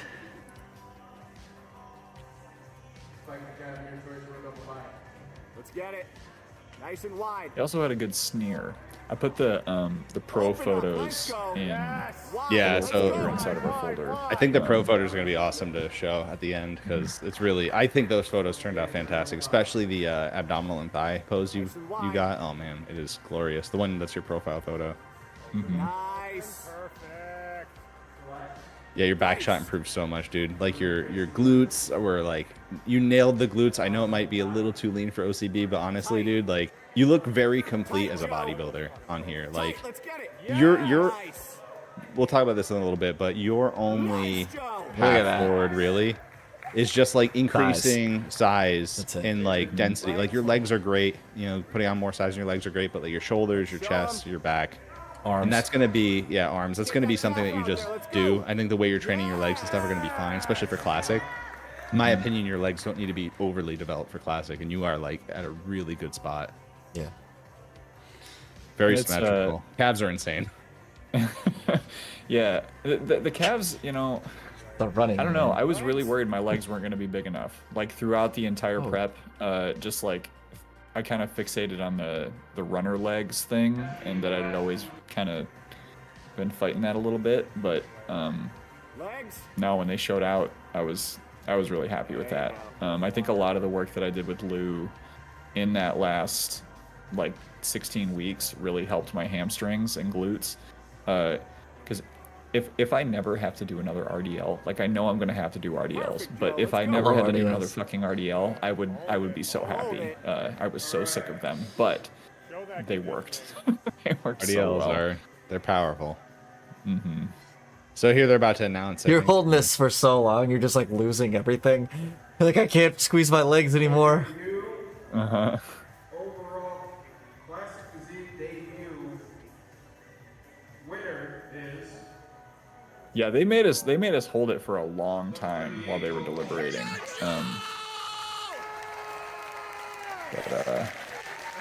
Yeah. I lost my voice there on that. Solid win. I was screaming, dude. One of my best moments in my life. It's a good win. He's a pro, dude. And then they fucking did this. And then they This did is when it this. And gets then they weird. fucking Yeah. did this. I was even like, he's a pro. I was like, what the fuck? He's a pro? I had no idea what they were doing. That's I know. Like, I was backstage like, does debut winners get okay. Now you're smiling. Either way, you're pro to us. So. Yeah, you're our pro. thanks, Dad. You're our pro, Yeah. dude. So let's show the open, and then we'll show the actual photos, the show photos. And then we'll just talk about like general improvements, and then we'll close it out. Sounds good. Thoughts about future shows. I know we talked about this on your stream, but maybe we could talk about that right now. So now you've gone through this process. Talk us through it. Of just like future and Like whether whether you want to do another show. I know you say you definitely do, and you want to start focusing more on aesthetics. But talk us through like maybe your general idea of what an ideal plan would be for you. 18 months, whatever. Yeah, no, I mean, I think what I initially said when I was in the cut was that I wanted to have at least I wanted to have at least 2 bulks before I did another show. And like that would mean some pretty long cycles unless I went a little shorter. But I don't really know if that's gonna be the thing, because I promised my wife that I would wait at least a year before doing another show, and that doesn't mean I have to wait a year before I do another prep. So like, you know, that's haha timelines. But there is a very, I think, mildly sore loser part of me that wants to try to do an OCB show with a shorter prep that is just less focused on conditioning, knowing that what they're looking for isn't necessarily that really cut up look, or that like if I was just a little more comfortable posing and was able to show things off a little more according to their guidelines, that like I could have had a pretty good shot, even if I had done 4 fewer weeks of really like head in a hole nasty dieting. So I mean, I think that kind of feeds into it, but I also want to respect the process. Like that's more important to me than anything. Is like I'm not gonna walk backstage thinking that like I just kind of stumbled into it and didn't prepare as well as I could have, because that wouldn't feel very good, even if I did walk away with a win. So still up in the air about like exactly what you want to do, but those are kind of the scenarios you're thinking. Yeah. Okay. By the way, just to reiterate, if you did this in an NPC show, you are undeniably the overall show winner. Yeah. Just letting you know. I mean, I've looked at this video several times, and I know you're looking at the guidelines, but I've seen other people's, not in person, but seen other people's OCB shows, and they're shredded. So it's not. And yeah, I think they didn't want you to sweep, in my opinion. But I also we don't believe have to that. get in our head about that. I just know that you looked absolutely fantastic, and even if you went into it, maybe a little less dice. Yeah. Like I wouldn't put too much emphasis on one or the other. I think it's just improving in general. You know what I mean? Because without you being in debut, they don't know that it's your first show ever. They have no idea. And I feel like if you were in novice and open, you would have swept. And not done it. But like, you know, we don't know. We didn't know that. Yeah. Like that's no, yeah. That's a dumb, especially after the feedback and from, you know, the email that you got. I'm like, okay, they're like, well, we can't really give debut. I was like, why not? If they're clearly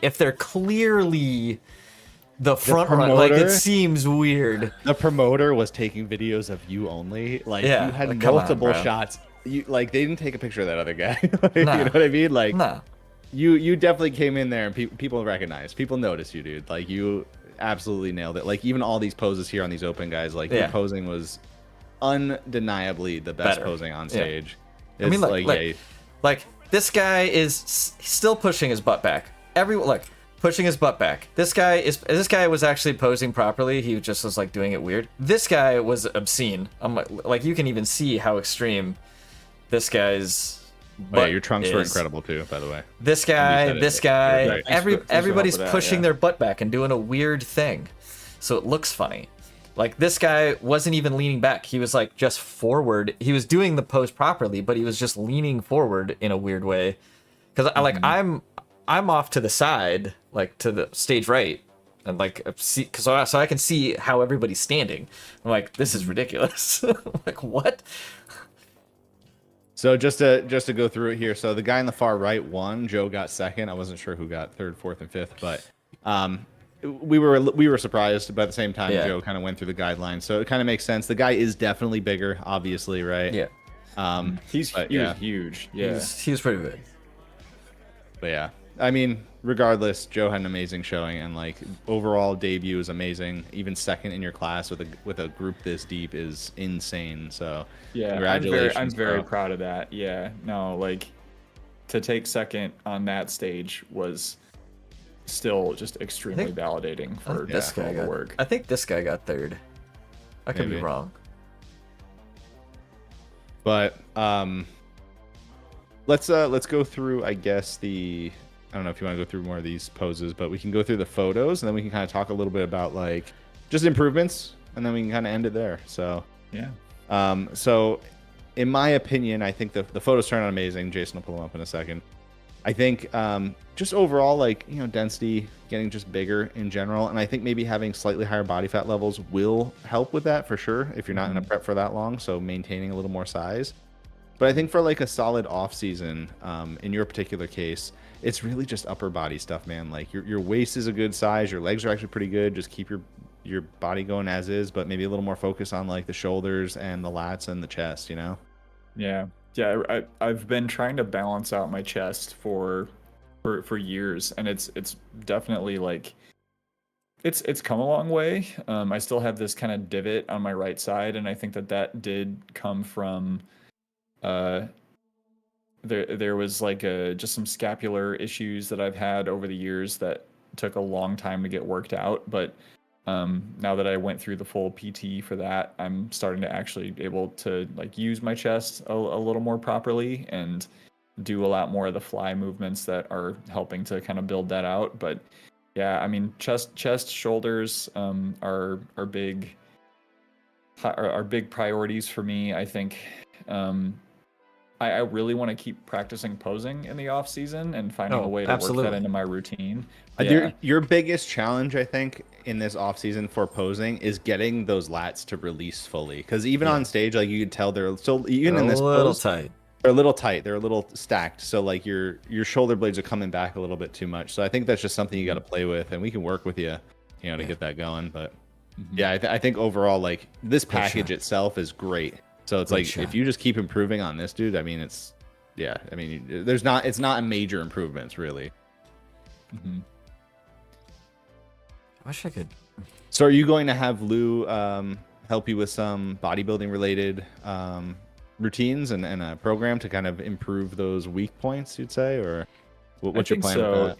Yeah, so right now Lou and I have been negotiating what it looks like for me. I don't know if I said this at any point during this call today, but I'm doing a marathon in 12 weeks. So on September 8th, and one of the reasons for it was one that a buddy of mine, Run wanted to do, and he was going to be in the local area, so we decided to meet up for this one.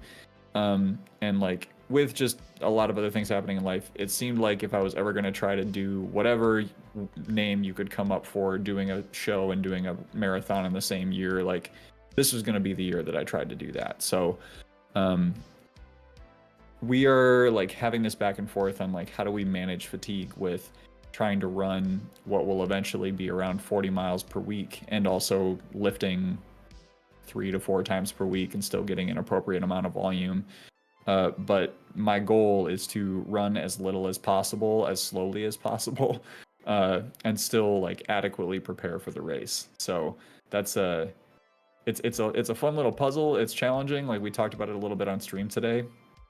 But it's just going to be a lot of eating. Like that's, I think, been kind of the underlying support for everything has been, making sure that I'm not going into workouts depleted, that when I finish a workout, that I'm getting good meals, that I'm giving enough time after my leg days and after my long runs to actually recover instead of just like trying to bust into something else. But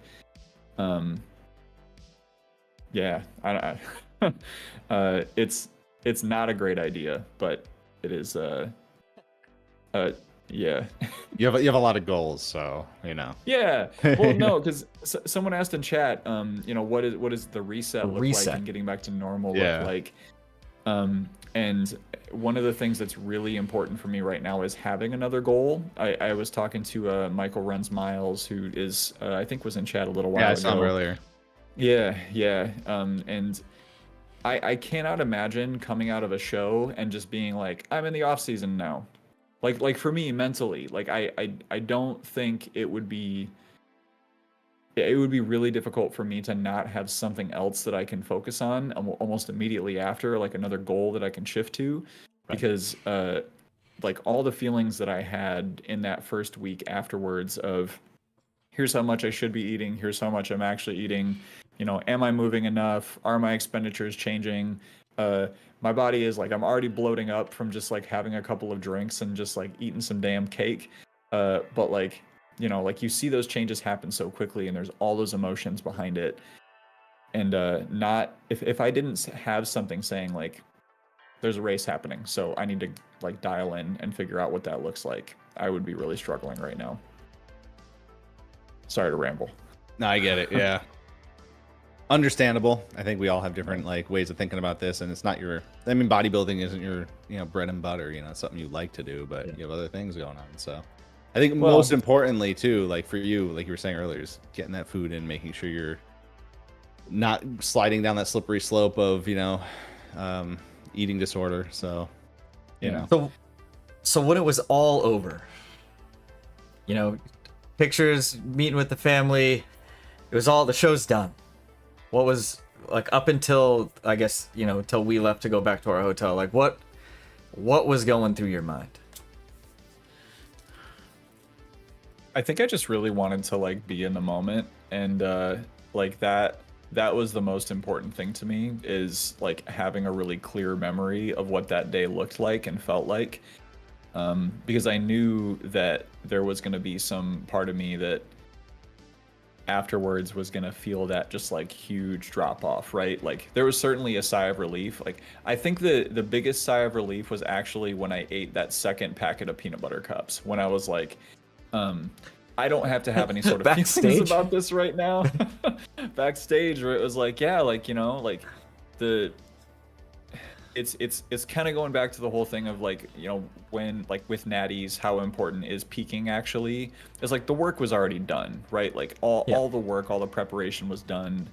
And in that barbecue, I was standing there and I was like prepping that brat, and I was like, I'm just gonna enjoy this, and like I'm gonna enjoy this time with family and enjoy this time with friends, and just like I'm gonna start crying again. But like the amount of people, including you two, that just made all that effort to support me, I think like I wanted to drink up as much of that as I could, and just like be there and be present. And like when I saw all of those desserts, the thought of not like enjoying that in a way that I would enjoy it outside of that context, which is like take a little bit, savor it, and then maybe have a little bit more, like it felt a little strange. Like it was hard to get myself to eat like in the way that I think.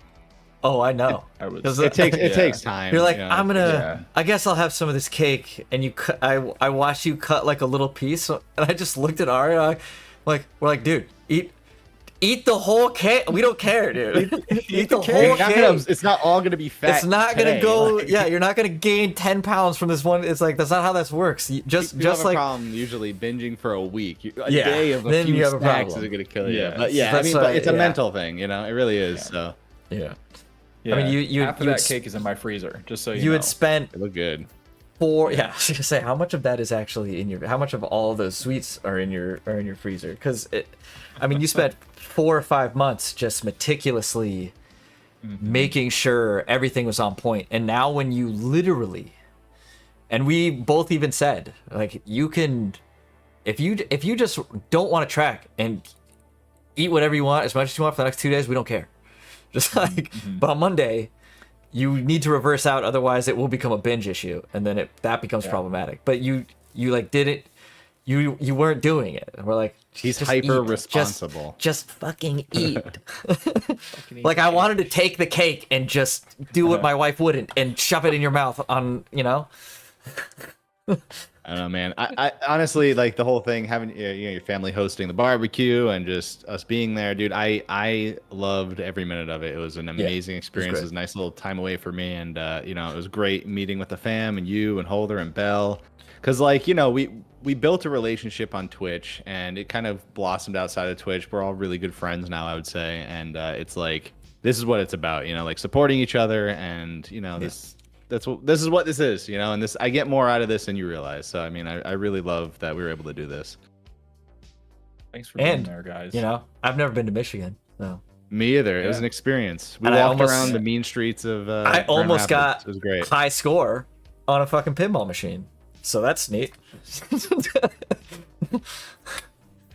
Well, my home is always open to you guys, so if you ever find Same yourself here. nearby, yeah.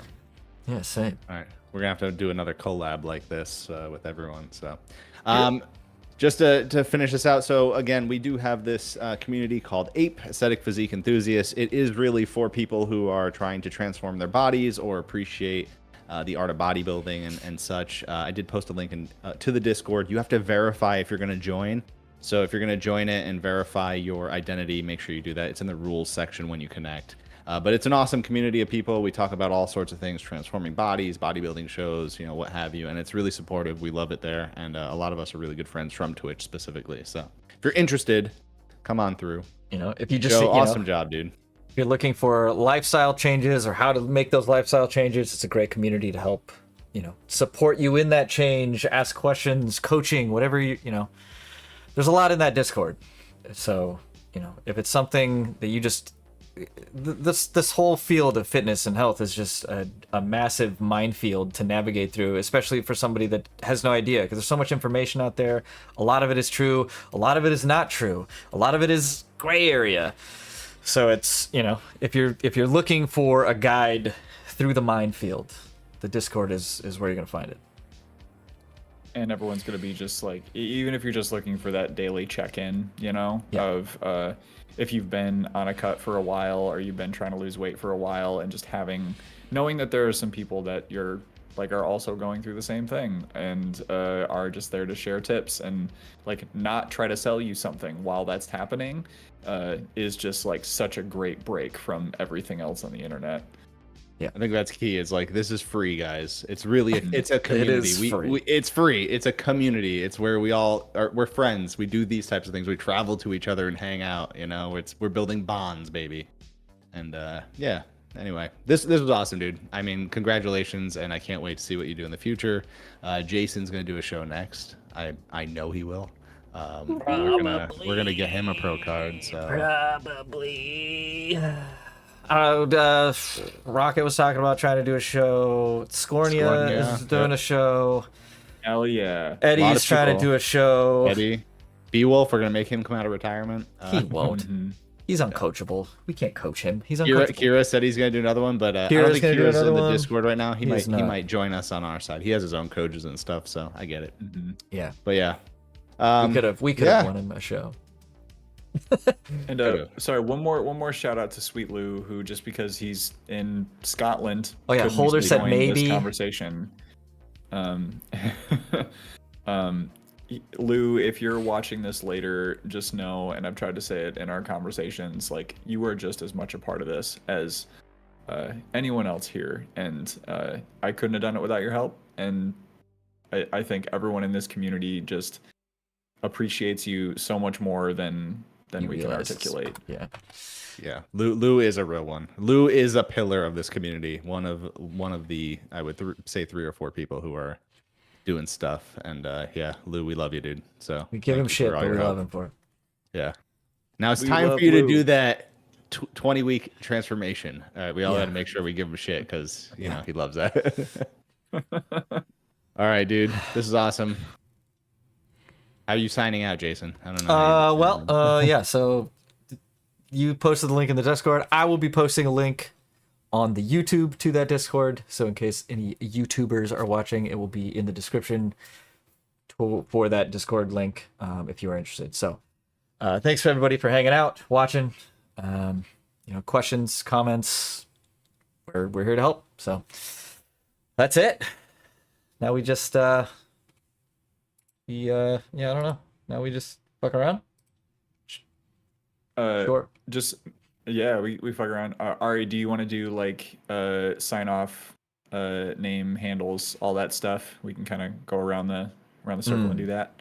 Yeah, so I don't stream, but you can find me on Instagram. I'm Acro IRL on Instagram, and you can find me in the Ape Discord mostly, and usually just hang out with these guys. I am the facilitator. I try to help and get people to the right spots. That's my job.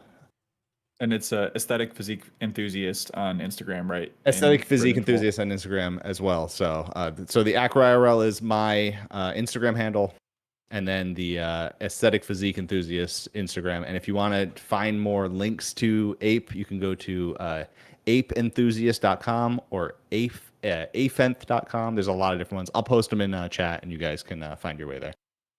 Right. And again, I'm Coelrunnings, Joe, and I am on Twitch 3 days a week. Currently, like getting kind of close to some partner numbers. So if folks want to come stop by a stream and help push us over, that'd be rad. But also on YouTube, Instagram, and yeah, I guess I'm on Twitter too, but I'm not really excited about Twitter right now. So anyway, thanks. And everyone. I am Daiyabolic, and I am on this Twitch channel, this YouTube channel, Instagram, Daiyabolic. All the links are in there. Again, links to all the Discords will be in the description of the YouTube. They'll be in the Twitch information, all that stuff. Thanks, guys.